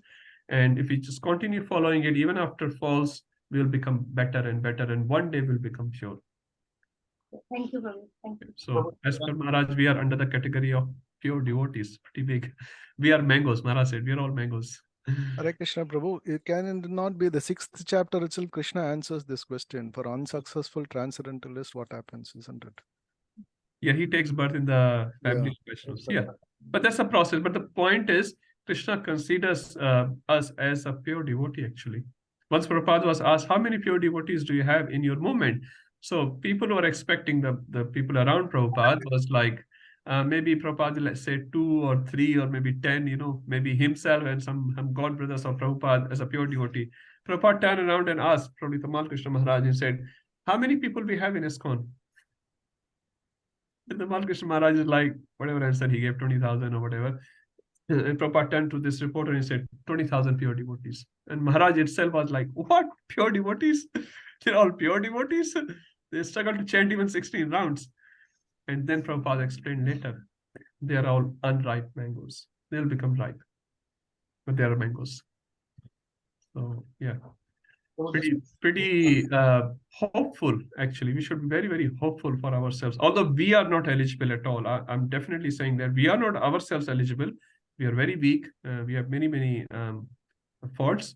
But our process is pure. Our Guru is pure. Shastra is pure. And Krishna is pure. So through their potency, we can also become pure. Okay? So just just out of curiosity, what happens to these jivas who go to Brahmajyoti? Do they stay there for some time and come back, or do they long time? They stay there for a long time till the point they start feeling agitation in their heart, and then they fall back to the earth as a philanthropist. That's what Prabhupada writes. Philanthropist means one who helps other people. Social worker. So they stay there for a long time and then they come back. When do they come back? When you start feeling agitation. You have some extra desires. Kuch maza nahi aa raha hai. Same movie again and again. Give me some new movie. And Mayadevi says, welcome. Come to Sydney. I'll show you another movie. Come to India. I'll show you another movie. There are so many movies going on. And then he gets involved in some movie. Maybe helping dogs, maybe helping humans, maybe helping some sick people, which is nice activity. We're not saying these activities are wrong. They are not transcendental activities. That's the problem. You give a hungry man, a food. After 3 hours, he'll be hungry again. You give him a job, they say, no, we give him a job. Okay, he'll be on for his life. Then what? Then what? From an eternity perspective, you're not helping. Prabhupada says you're only helping the shirt of the man, not the man. You save the shirt, but what happens to the man? Man is drowning in the ocean of repeated birth and death again and again. So Prabhupada says you have to help the soul. Bodily help is fantastic, no doubt about it, but it's very short-term help. Okay, let's move on to last question. Hopefully, Jai Prakash, Prabhuji. Prabhu, just on the same topic, I think in chapter 2, the last shloka where Esha Brahmastiti Partha, there it ends with Brahma Nirvana Muchyati. So I think we discussed it's Brahmas Sthiti, it's more like Brahmistiti is more like one who is beyond the material bondage, liberation from material bondage, as you were also mentioning, like which is beyond the modes of nature, right? So if one manages to remember during at the time of death, then it says one can enter into the kingdom of God, right? Well, as per the shloka, what the translation goes. So, and also in the introduction, I think Prabhupada calls out the people who are on the Brahman platform, they'll enter the spiritual sky as well. So I just want to just add like what I know, but yeah, if it is falling down, maybe I've not, I don't know about that, but at least what from this chapter I see it as like they are also and can enter into the kingdom of God. Yes, Prabhu. So these Yoga Mishra Bhaktas will enter into the kingdom of God. In the spiritual sky, whatever you want to call it, this is Brahma Jyoti, Prabhu. This is the Brahman platform they enter into, not beyond it. It's very clearly mentioned. Thank you. Okay, let's move to our first verse today. Charu Mataji, would you like to read this one? This is another nice verse. Hare Krishna, Prabhu. Hare Krishna. Kavim Puranam Anushashitaram Kavim Puranam Anushashitaram Anora Anyam Sam Anusmaredayaha Anor Aniyam Anusmaredayaha Sarvasya Dhataramachintya Rupam Sarvasya Dhataramachintya Rupam Aditya Varnam Tamasa Parastat. Aditya Varnam Tamsa Parastat. Translation: one should meditate upon the Supreme Person as the one who knows everything, as He who is the oldest, who is the controller, who is the smaller than the smallest, who is the maintainer of everything, who is beyond all material conception, who is inconceivable, and who is always a person. He is luminous like the sun, and he is transcendental, beyond this material nature. Thank you. Hare Krishna. Hare Krishna, Mataji. So in this particular verse, Krishna is telling how these yogis meditate on the Supreme Lord, on the different qualities of Supreme Lord. So I think Vishnu Chakravarti says there are 10 ways to remember Krishna in this particular verse. So let's look at those 10 ways. Kavim. So we have Kavim here, Bhakti Vijaya Mataji's son, Kavim. So Kavim means knower of everything. Anyone remember some verse which relates to the Kavim quality of Krishna in the previous chapter? Vedaham samtitani vartmanani charjun bhavishyani cha bhutani mam tu vedna kashan. So Krishna says, I am the knower of past, present, and future. So Krishna who knows everything. So Prabhupada writes, the one who knows everything. So they remember Krishna as Kavi, which is true. Puranam, he is very Purana. So Bhakti Charu Maharaj explained the word Puran refers to Purana, and Puran also means Purna, complete. So he is the oldest being. Now we consider Brahmaji, sometimes we look in B.R. Chopra or Ramanand Sagar serials, Brahmaji having big beard. It's not necessary actually. If you see in ISKCON pictures, many times Brahmaji is depicted as a very young person.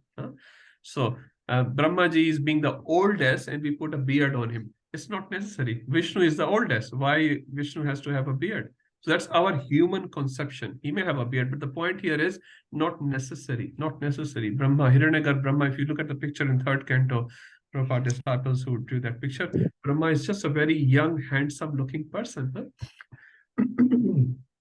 So he's Kavim and he's Puran. Puran means the oldest, or Purna also means complete. Anushasitaram. Now Purna also may mean Purana, the oldest being. Suppose, when you are young, what's his name, that boxer? Muhammad Ali, if I'm not wrong.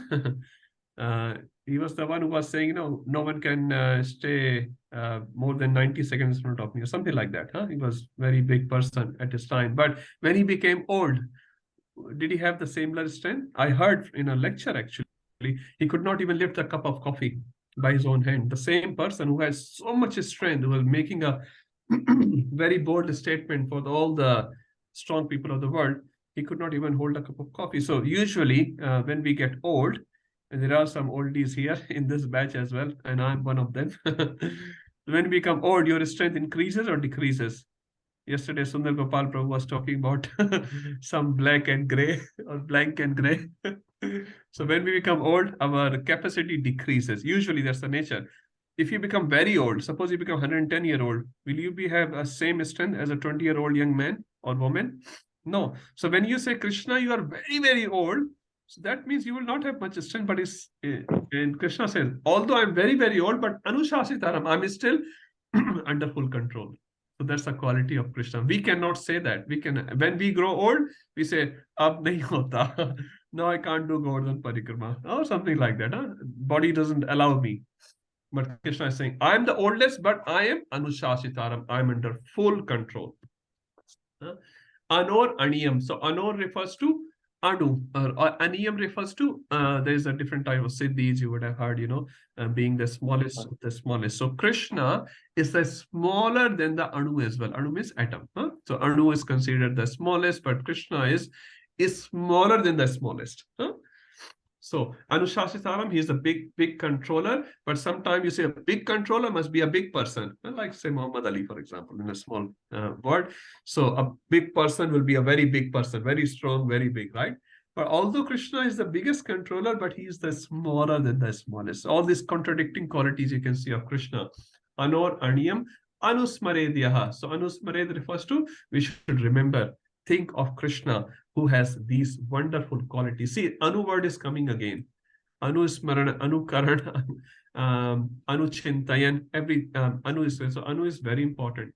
Now, if he is smaller than the smallest, then what does he do? Krishna says, Sarvasya Dhataram. I am the maintainer of everyone. Are you are so small, like a small child. Can he maintain his family? No, he's dependent on his parents. His parents are mature, they can look after the family. Small child can't. They can't even look after themselves. For eating, for bathing, everything, parents are doing it. But Krishna is saying, I'm smaller than the smallest, but Sarvasya Dhata. Dhata refers to Dhata, Mata, Dhata, Pitama. Krishna will say in 14th chapter. Dhata means maintainer. Now we think we are the maintainer. I go to work, I earn $1,000, so I maintain my family.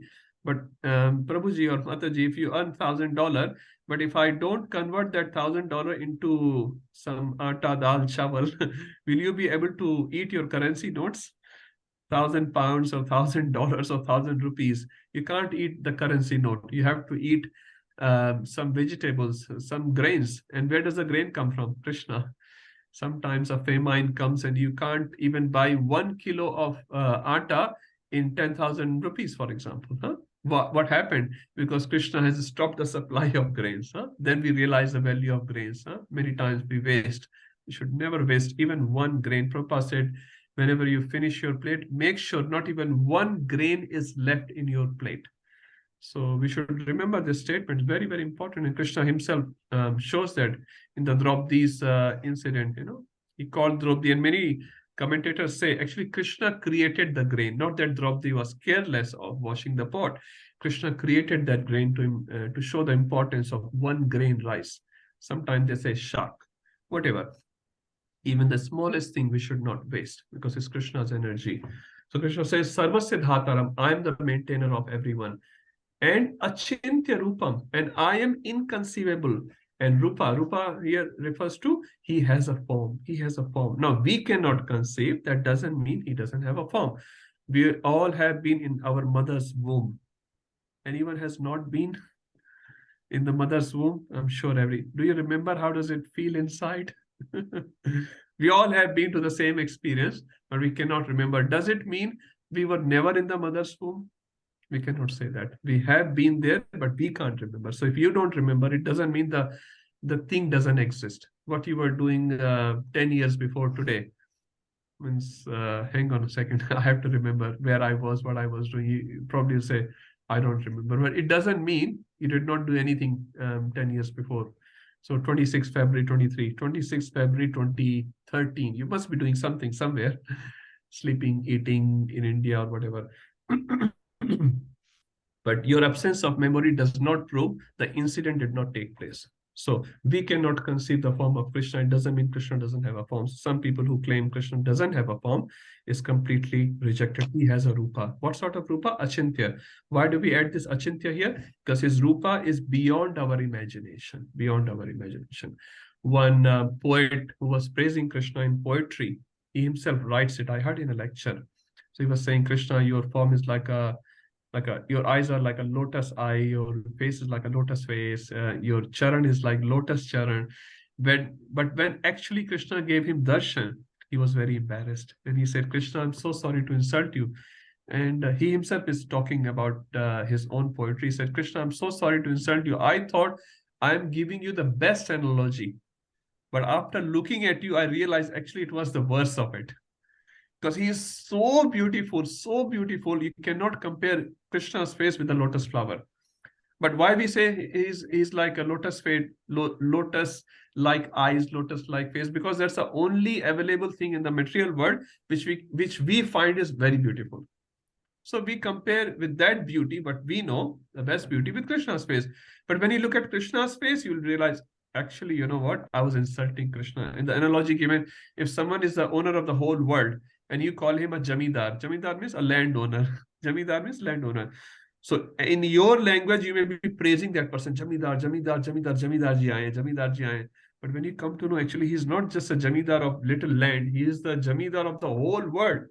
Will you be insulting that person by calling him a jamidar? Yes, he's an emperor of the whole world, and you're calling him a jamidar. So Krishna's rupa is achintya. I'm not sure if I can remember. Tulsidas is writing about the eyes of Lord Ram, and he says in poetry, I can't remember the doha, but anyway, he says, if I have to compare Lord Ram's eyes, and then he looked around, he could not find any good analogy. He said, Lord Ram's eyes are like Lord Ram's eyes. Because he couldn't find anything else. He cannot say it's like a lotus or a rose, nothing like that. He said Lord Ram's eyes are like Lord Ram's eyes. Because how do I compare? Yeah. So Achintya Rupa, Krishna has a form, Supreme Person has a form, and this form is extremely beautiful beyond our human conception. But it's just, Achintya does not mean we cannot think. Yes, we can think through Shastra. We can think that form. We can comprehend up to an extent of that form as per the description given in Shastra and as per as I understand, we understand. Okay, next quality is Aditya Varnam. Aditya Varnam is luminous like a sun. Actually, another Shastra in Bhagavatam says Krishna's form is like millions of suns coming together. Huh? So very bright, very effulgent. Huh? Tamsaha parastad. He is transcendental. So tamsa refers to the darkness. Para refers to beyond. Huh? He is beyond darkness. Prabhupada writes, he is transcendental beyond this material nature. So these are the qualities of Krishna on which the Yoga Mishra Bhakta meditates on. Let's go to the next one, 8.10. Who hasn't done as yet? Deva Mataji, would you like to do? Yes, Prabhuji, I'll try. Prabhu, sorry, very quickly. So why should Yoga Mishra is only thinking on this? So a pure Bhakta doesn't think on Krishna's form? So these are the qualities of Bhagwan, Mataji. So Krishna is Bhagwan, definitely he's Bhagwan, but he doesn't like the name Bhagwan as much as he likes Yashodanandan, Giridhar Gopal, Makhan Chor. You probably know this concept of primary names and secondary names. So these are all the qualities of Bhagwan, Jagdishwar. He's definitely there, no doubt about it, but he's much more than that. And Krishna's pure devotee would like to call him as Makhan Chor, as Chit Chor. Yeah, but Prabhu, if that Vyajastuti, the verse where Gopi says that don't go to the banks of Yamuna, because if you see the three-legged form of Krishna, he's so beautiful, he will give you a heart to him. So there again, Krishna's beauty is being described, and Yes. it's talking about his form. But here And we are saying Achintya Rupa only. We're not describing as yet. We're saying this form is inconceivable. So definitely in the right step, but it's not deep as a devotee see Krishna is. Sorry, maybe I'm not able to understand your question, Mataji. no, I thought Guna Rupa Leela Yes. is what we are supposed to meditate on all the time. Yeah, And progressively. Yet we are Nam, saying that this Rupa, Leela. Nama Guna Rupa Leela. Yes, but Mataji. then we are saying that this is Yoga Mishra Bhakti. There is contamination of some kind. I mean, not contamination in the sense of contamination, but it's not pure. So no, it's not, because they will only realize up to the super soul, which is Vishnu, but they will not start serving Vishnu. So like, for example, Mataji, a simple one, we're talking about Rupa here, but we're not talking about he's Vanshidhari, he's wearing Pitambar, he's having a glance at Srimati Radharani. We're not saying that. Huh? So we're just talking Achintya Rupa, Achintya Rupa, Achintya Rupa. His Rupa is beyond your imagination. Huh? That's the difference. So you're saying your son, my son is very handsome. But someone will ask, how handsome he is. Is he better than, I don't want to compare Mrigan Prabhu with someone, no, my son is much better than that guy. That guy is ugly. My son is so beautiful, Look at his eyes, look at his lips, look at his this and that, when he walks, he walks like an elephant. That boy walks like a bass, So someone can say your boy is handsome, but then mother will explain or father will explain how handsome the boy is. So this is a Bhagwan feature, which is perfectly right, but they're not complete explanation of Krishna's beauty. Krishna says, no, I don't like Vedustuti as much as the abuses of gopis. And gopis say, you Kala, you debauchee. You went to Chandravali. Huh? Come, I'll check you out. Now, a Yoga Mishra Bhakta cannot say that. He will be offending Vishnu. We will be as well. Honestly, if we say that, we are offending. We are reading and relishing, but we have no right to say or feel that. Prabhupada said, you're worshipping Radha and Krishna, but in the mood of Lakshmi Narayan. So our mood is Dasya, total Dasya. But we are relishing what gopis feel, what Krishnas feel, what Prabhupada felt about Krishna. We're relishing that. Your Guru Maharaj gave a seminar, you remember, in Sydney, you were the MC in that, Understanding Krishna through the pastimes of Lord Ram. And Guru Maharaj said that in that seminar, at least once, if not more, he said, we should follow in the footsteps of Lord Ram and listen to Krishna. Don't follow Krishna. Listen to Krishna, but follow the footsteps of Lord Ram. How you have to conduct your life, that lessons we get from Lord Ram. But relish, meditate on Krishna's pastime, Krishna's Leela. We cannot follow Krishna. We'll be in trouble in 2 seconds. We'll be slapped left, right, center. We can't do that. He's just too high. He's Leela Purushottam. Is that okay, Mataji? Yes, Prabhu. Thank you. Okay, we go to Sundar Prabhuji or Satyava Mataji. Sir, Prabhu, just a quick question. I was just going through the purport, and one thing that's mentioned there is about the smallest form of Krishna here. It says he's smaller than the smallest. The living entity is 1/10,000th part of the tip of the hair, but the Lord is so inconceivably small that he enters into the heart of this particle. So we're talking about heart of the soul, or the heart would be the heart of the body? When we say super soul is present in the heart, then Prabhupada says. Yeah. So super soul has a capacity to enter into the soul as well. It says it's quite complex in the sense, Prabhuji. So definitely we're talking about the soul here, not your physical body and your physical heart, which is not in the criteria at all. So it says super soul can enter into the soul as well, and super soul only giving the energy to the soul, and soul gives energy to your body. Is that okay? I was like a bit confused with the heart of the super soul. Like the heart of the soul. So are we talking about the parts in the soul as well, like being heart, brain, mind, whatever? In one sense, your Sarupa will have it. If you are a Gopa Kumara in your Sarupa, you will have a heart as well. But I think Mahatma Das Prabhu or someone else, I think Mahatma Das Prabhu was explaining in the spiritual world, your heart does not have Paramatma. Like in the material world, you have in your heart, Paramatma is situated. In the spiritual world, is not. Why? And he said, because you can see Krishna outside. is right there. But you have a heart, you have a brain, you have a mind there, you have emotions. Mother Yashoda has emotions, Gopis has emotions. A tree in the spiritual world has emotion, grass has emotion. A chidiya, a bird has emotion. Krishna also has a dog. Krishna also has, everyone has emotions. And heart in that sense is a seat of emotions, which we call it as heart, not a physical, biological heart. Yeah. So he can say, so soul will have some emotions for the Lord, and Lord is able to enter into that as well. In Brahma Samhita also it says, one of the verses, Lord enters into the atom, and Lord also enters into the space between the atoms. So if there are A here, B here, there's a space between atoms, Lord enters into that as well. So only because of the presence of Lord, the whole thing is manifested. Okay. Thank you so much. Madhuri Mataji. Prabhu, about this verse, right? We were talking about this is like Yoga Mishra Bhaktas, right? So do they come into this category of Pradhani Bhakt, right? Because Pradhani Bhakt. This is Guni Bodh Bhaktas. Okay. So they come under. Yeah.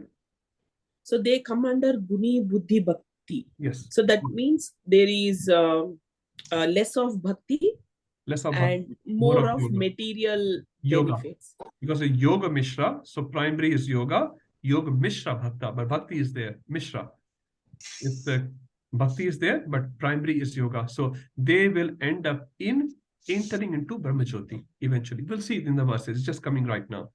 Do we have any examples, Prabhu, for Guni Bhaktis from the Shastras, which we can understand more? Not that I can remember on top of my head, because our Shastra is Bhakti Shastra only. So we talk about Krishna's devotee. If anyone else remembers something, they can share. I don't remember on top of my. We know like Kumaras, they were Brahmavadis and they became devotees. Yeah. We don't. Okay. Yeah. So 4 Kumaras we can take as an example then? Of Brahmavadi who became devotees. Shukadev Goswami, who was Brahmavadi, became devotees. I'm saying we don't have any example of like pure Brahmavadis who retained as Brahmavadis. I think it was not counted in Srimad Bhagavatam. No need. Because we are not going that this gali mein jana nahi uska rasta kyun puch rahe. So here what they are discussing about those who have had in a Brahmavadi and then converted into Bhaktas? No. So they are Brahmavadis. They are retaining themselves as Brahmavadis, but they also use bhakti. Without bhakti, no yogic process can give any result.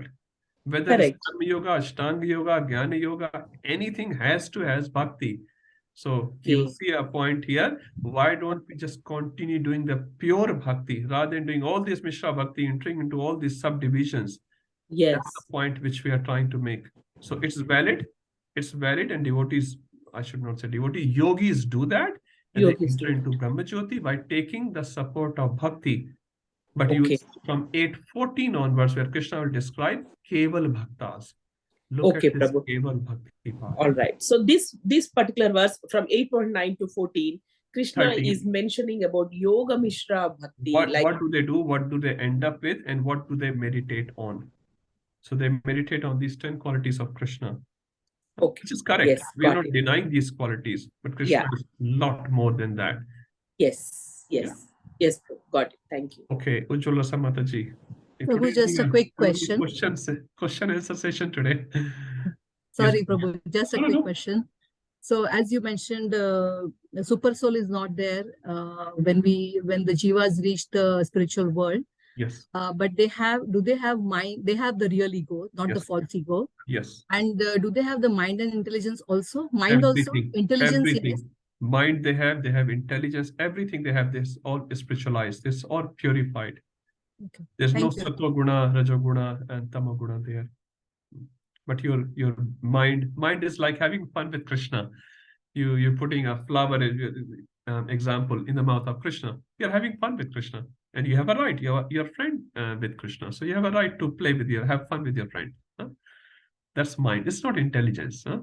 Intelligence is Yashoda Maya thinks my Krishna must be very hungry. See, such a long day. Sun is not setting. My son must be so hungry. Son, why don't you set and Krishna comes home? That's intelligence. Huh? My Krishna is hungry. Huh? Okay, let's move forward to the next verse. Who was doing that? Okay, Divya I Mataji. can. Yes, Sorry, Prabhu. Mataji. Nahin, Prabhu. I'll try. प्रयाण काले मनसा चलेना प्रयाण काले मनसा चलेना भक्त्या युक्तो योग बलेन चैवा भक्त्या युक्तो योग बलेन चैवा भ्रुवो मध्ये प्राणाम आवेश्य सम्यक् भ्रुवोर्मध्ये प्राणम आवेश सम्यक् सातं परं पुरुषमुपेति दिव्यम्. सतं परमं पुरुषम उपैति दिव्यम. Translation by Srila Prabhupada. Srila Prabhupada ki jai. One who at the time of death fixes his life between the eyebrows and by the strength of yoga with an undeviating mind engages himself in remembering the Supreme Lord in full devotion will certainly attain to the Supreme Personality of Godhead. Thank you. Thank you, Mataji. So prayana kale, the same word is used here. Antakale, prayana kale at the time of death. Manasa achalena. So mind has to be achal. Achal means not chalayman, not flickering here and there. Manasa achalena. And how do you do that? Bhaktya yukto. So see the word used here is bhaktya yukto. So bhakti has to be yukta, has to be situated in bhakta.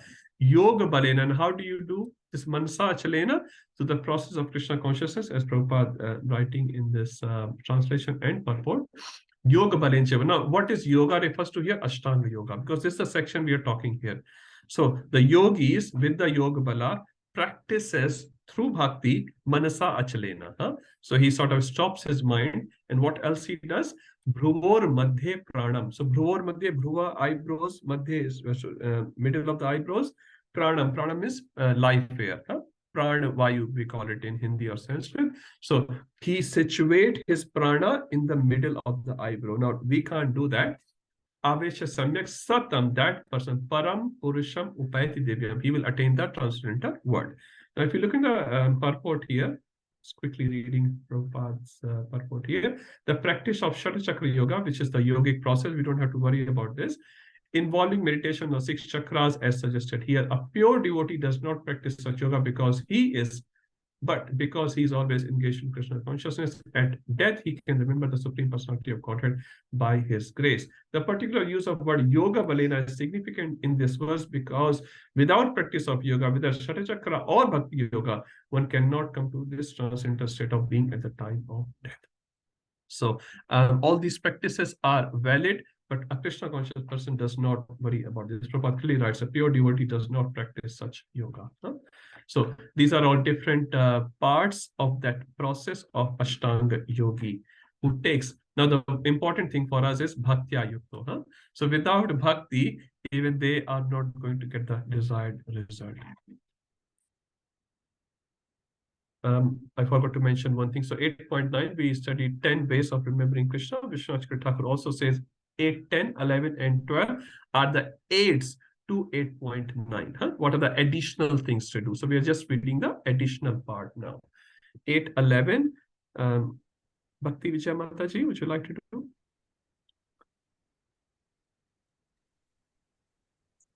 Yadaksharam Veda Vido Vadanti. Yadaksharam Veda Vido Vadanti. Vishanti Yad Yatato Vitaragaha. Vishanti Yad Yatayo Vitaragaha. Yadichanto Brahmacharyam Charanti. Yadichanto Brahmacharyam Charanti. Tatte Padam Sangrahena Pravakshe. Tatte Padam Sangrahena Pravakshe. The persons who are learned in the Vedas, who utter Omkara, and who are great sages in the renounced order, enter into Brahman. Desiring such perfection, one practices celibacy. I shall now briefly explain to you this process by which one may attain salvation. So salvation, again, we are talking about this yogic process here. So I'll start from the bottom here. Sangrahena refers to Prabhupada writes in summary. Pravaksha means I will explain. So not Prabhupada, Krishna is going to explain in summary that process. So there are 5 things mentioned in this particular verse. Yad aksharam. So akshar refers to Omkar. So Prabhupada also sort of recognizes the Omkar versus Hare Krishna mantra. So Omkar is the also addressed to Krishna, but the impersonal form address of Krishna. Like I think we were discussing earlier, if you enter into a room somewhere and some other persons are sitting, they'll not call you, a human has come.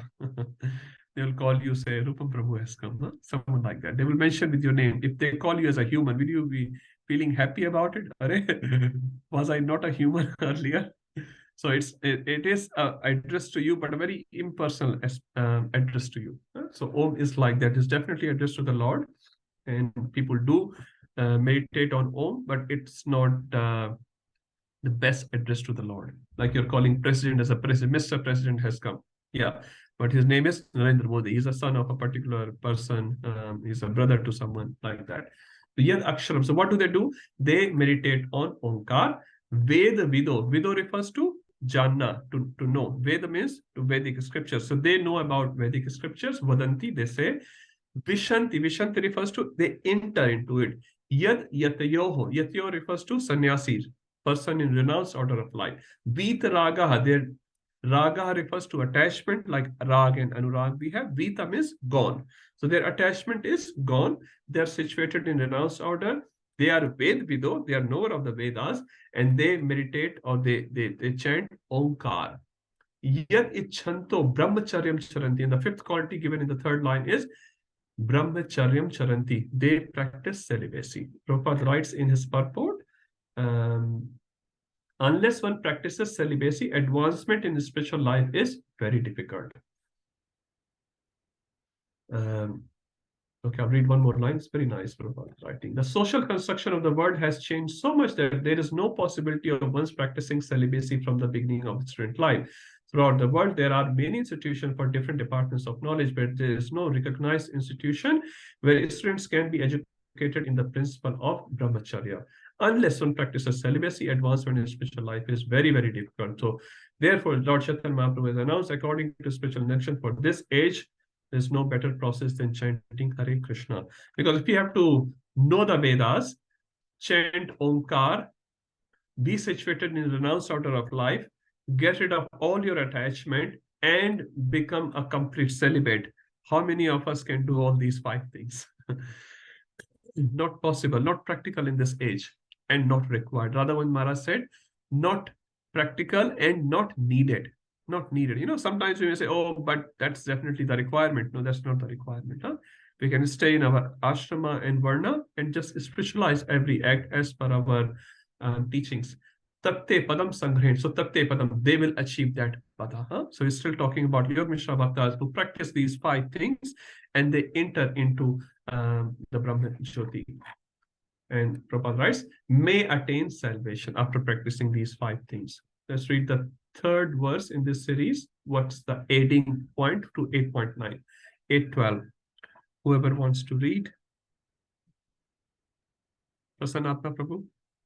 He's a good reader. His Sanskrit pronunciation is very good. No, Prabhu. Yesterday you achieved 100%, Prabhu. Oh, thank you, Prabhu. Yeah, verse 12. Sarvadvarani samyamya. Sarvadvarani samyamya. Manohridhi nuridhya cha. Manohridhi nuridhya cha. Murdhni adhyatmana pranam. Murdhini adhyatmana pranam. Astito yoga dharanam. Astito yoga dharanam. Translation. The yogic situation is that of detachment from all sensual engagements, closing all the doors of the senses and fixing the mind on the heart and the life air at the top of the head. One establishes himself in yoga. Thank you, Prabhu. So again, one establishes in which yoga? Ashtanga yoga, which we are discussing in this whole section. So what else we have to do? So as I said, this is just aiding in the yogic practices. Sarva dvarani sanyamya. So all the dwar refers to all the senses. Prabhupada says, detachment from all sensual engagement. They are called dwar. Like my eyes is a door. When I see something agitating, my mind gets agitated. Through what? Through my eyes. Or I hear something, some mundane music. I say something. So all these senses acts like a dwar. So This yogi Sarvadvarani Sayamya, pura full stop. Sarvadvarani Sayamya, Mano Hridi Nuridhicha, and mind has to be situated in Hridi. Now, Hridi here does not refer to your biological mind. Biological heart. It's not referring to the, it says Hridi is the seat of emotion, which is referring to Atma. So actually your mind has to be situated in Atma. So not outside, actually you should become introvert, meditate on the self. Murthan Adhyatmana Pranam, and Pranavayu, which you have to be situated like Bhruvor Madhye, in the previous verse also is situated, written that you have the life air will be situated in Bhruvor Madhye. So similar thing is said here, life air at the top of head. So Murdhani refers to the head, Adha is fixing, Atmana is of the soul, Pranam refers to the life air. So life air has to be situated on the head. Asito Yoga Dharanam. So if you want to be situated in Yoga Dharanam, you have to do all these things as well. So just imagine the process is so difficult. Chanting 16 rounds itself is difficult. If someone tells you to do all that, how many will be ISKCON devotee from that point? Not too sure. Huh? Not too sure. Now, Prabhupada writes in the last line, but as mentioned before, this practice is not practical for this age. The best process is Krishna consciousness, where one always fixes the mind in devotional service. It's very easy. Okay. Now, last verse in this series, we'll read and probably will stop the discussion. Who wants to do that last verse? Can I do? Yes, please. Om iti ekaksharam brahma. Om iti ekaksharam brahma. Vyaharan mam anusmaran. Vyaharan mam anusmaran. Ya prayati tyajan deham. Ya prayati tyajan deham. Sayati paramam gatim. Sayati paramam gatim. After being situated in this yoga practice and vibrating the sacred syllable Om, the supreme combination of letters, if one thinks of the Supreme Personality of Godhead and quits his body, he will certainly reach the spiritual planets. Thank you. So, Sayati, Yati means achieve, Sa means that person, Paramam Gating. He will achieve the Paramam Gating, the transcendental destination. What are things? Again, adding to the previous list, Om iti ek aksharam brahma. So he's always chanting ek akshar, which is Om. Vyaharan mam anusmaran, and Vyaharan refers to vibrating. Vyaharan refers to Om. So he is vibrating the Om, chanting the Om, and mam anusmaran. So again, he's taking help of me. He's remembering me. But this is not predominance in his mind. Yaha prayati tejan deham. And when he's leaving the body, sayati paramam gating. He will achieve the paramam gating, the spiritual planets. And as we said, he will achieve maximum to Brahma Jyoti. I'll stop here at 6:12. So this section 8.9 to 8.13, these 5 verses are for Yoga Mishra Bhakta, who follows all these different things which we studied in these 5 verses, and finally achieve Brahma Jyoti as the best destination. Now, Krishna, I'll not start it, but from 8:14 onwards, we'll talk about Keval Bhaktas. What do the Keval Bhaktas do, and what is their result, and how we can do that at the time of death, which we will study from 8:14 onwards. Okay, Sundar Prabhuji or Satyama Mataji, you have a question? Yes, Prabhuji. In this verse, Prabhuji, when one chants of Om, at the last, it's mentioned that when the person is quitting the body. So the person should be chanting Hare Krishna Mahamantra or Om. So could you just explain the difference? Or is it part of Hare Krishna mantra only? Okay, so I briefly mentioned in the previous verse. So Om and Hare Krishna mantra are the address to the same absolute truth, but Om is an impersonal address. As I said, if you enter into a room and someone says a human has come, that may not be very respectful attitude towards you. Although it's correct, you are a human being. But the better will be someone calls you by your name and say, Mataji, Satyama Mataji has come in the room. Welcome, please have a seat and all that. It's a personal address. So Krishna also can be addressed by Om, which is valid. Pranama Sarva Vedeshu. If you remember from the 7th chapter, it says, of all the Vedas, I am Pranam, Omkar. In that purport also, Prabhupada explains, Om is a impersonal address to the Lord. But Hare Krishna mantra, or Yashodanandan Krishna, or Giridhar Krishna, or Murlidhar Krishna, they are all personal address to Krishna. And Krishna likes them a lot more than the impersonal aspect. And Om is chanted by those people who want to enter into Brahma Jyoti. But Hare Krishna is chanted by those people who want to go to Goloka Vrindavan. So although it's the same address to the same person, but it has a very different connotation and different destination eventually. Yet all our mantras start with Om. Not all, only the Brahman mantra. So if you take Brahman initiation, your Gayatri mantra starts from Om.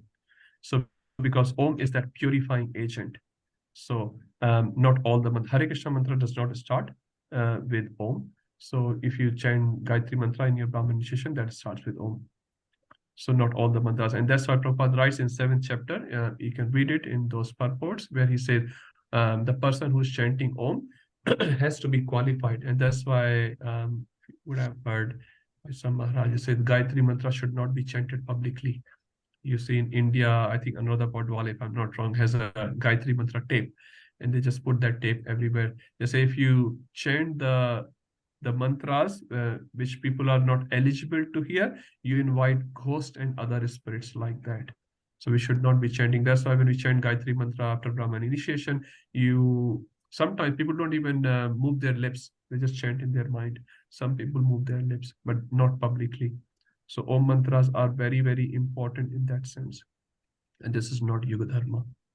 Generally, Prabhuji, in India, I mean, what we see is in households, the first mantra that they would give to the kids, young kids in the family, would be say, "Oh, chant this Gayatri mantra." Yeah, that's not correct. Like this, They say they are inviting bhutas and pretas by chanting that mantra. We should not. We shouldn't even hear it, because we may not be eligible.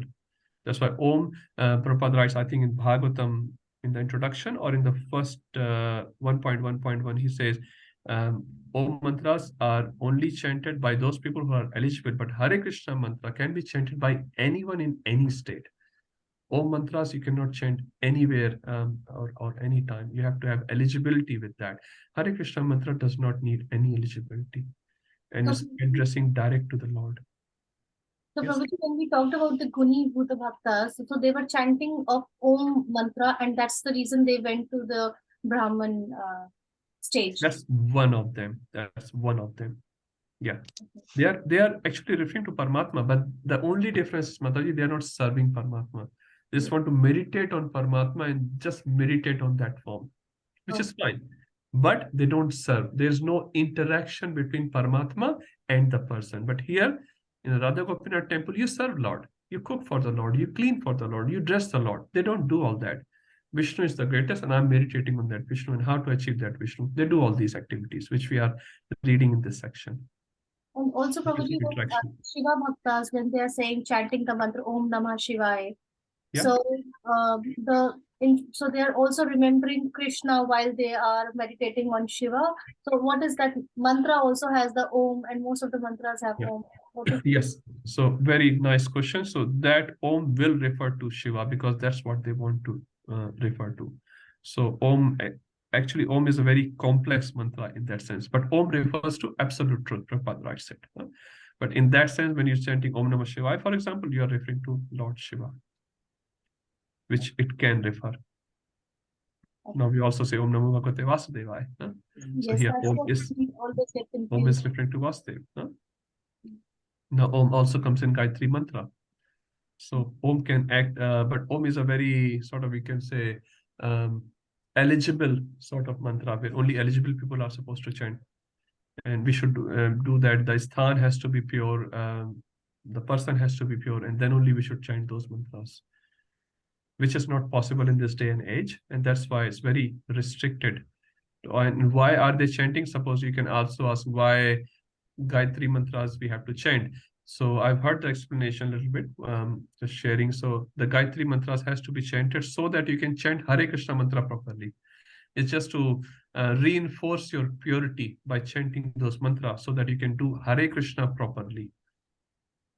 So it's not that you have been upgraded in a Gayatri mantra. It's not like that, actually. You have been given more aids to support your Hare Krishna mantra.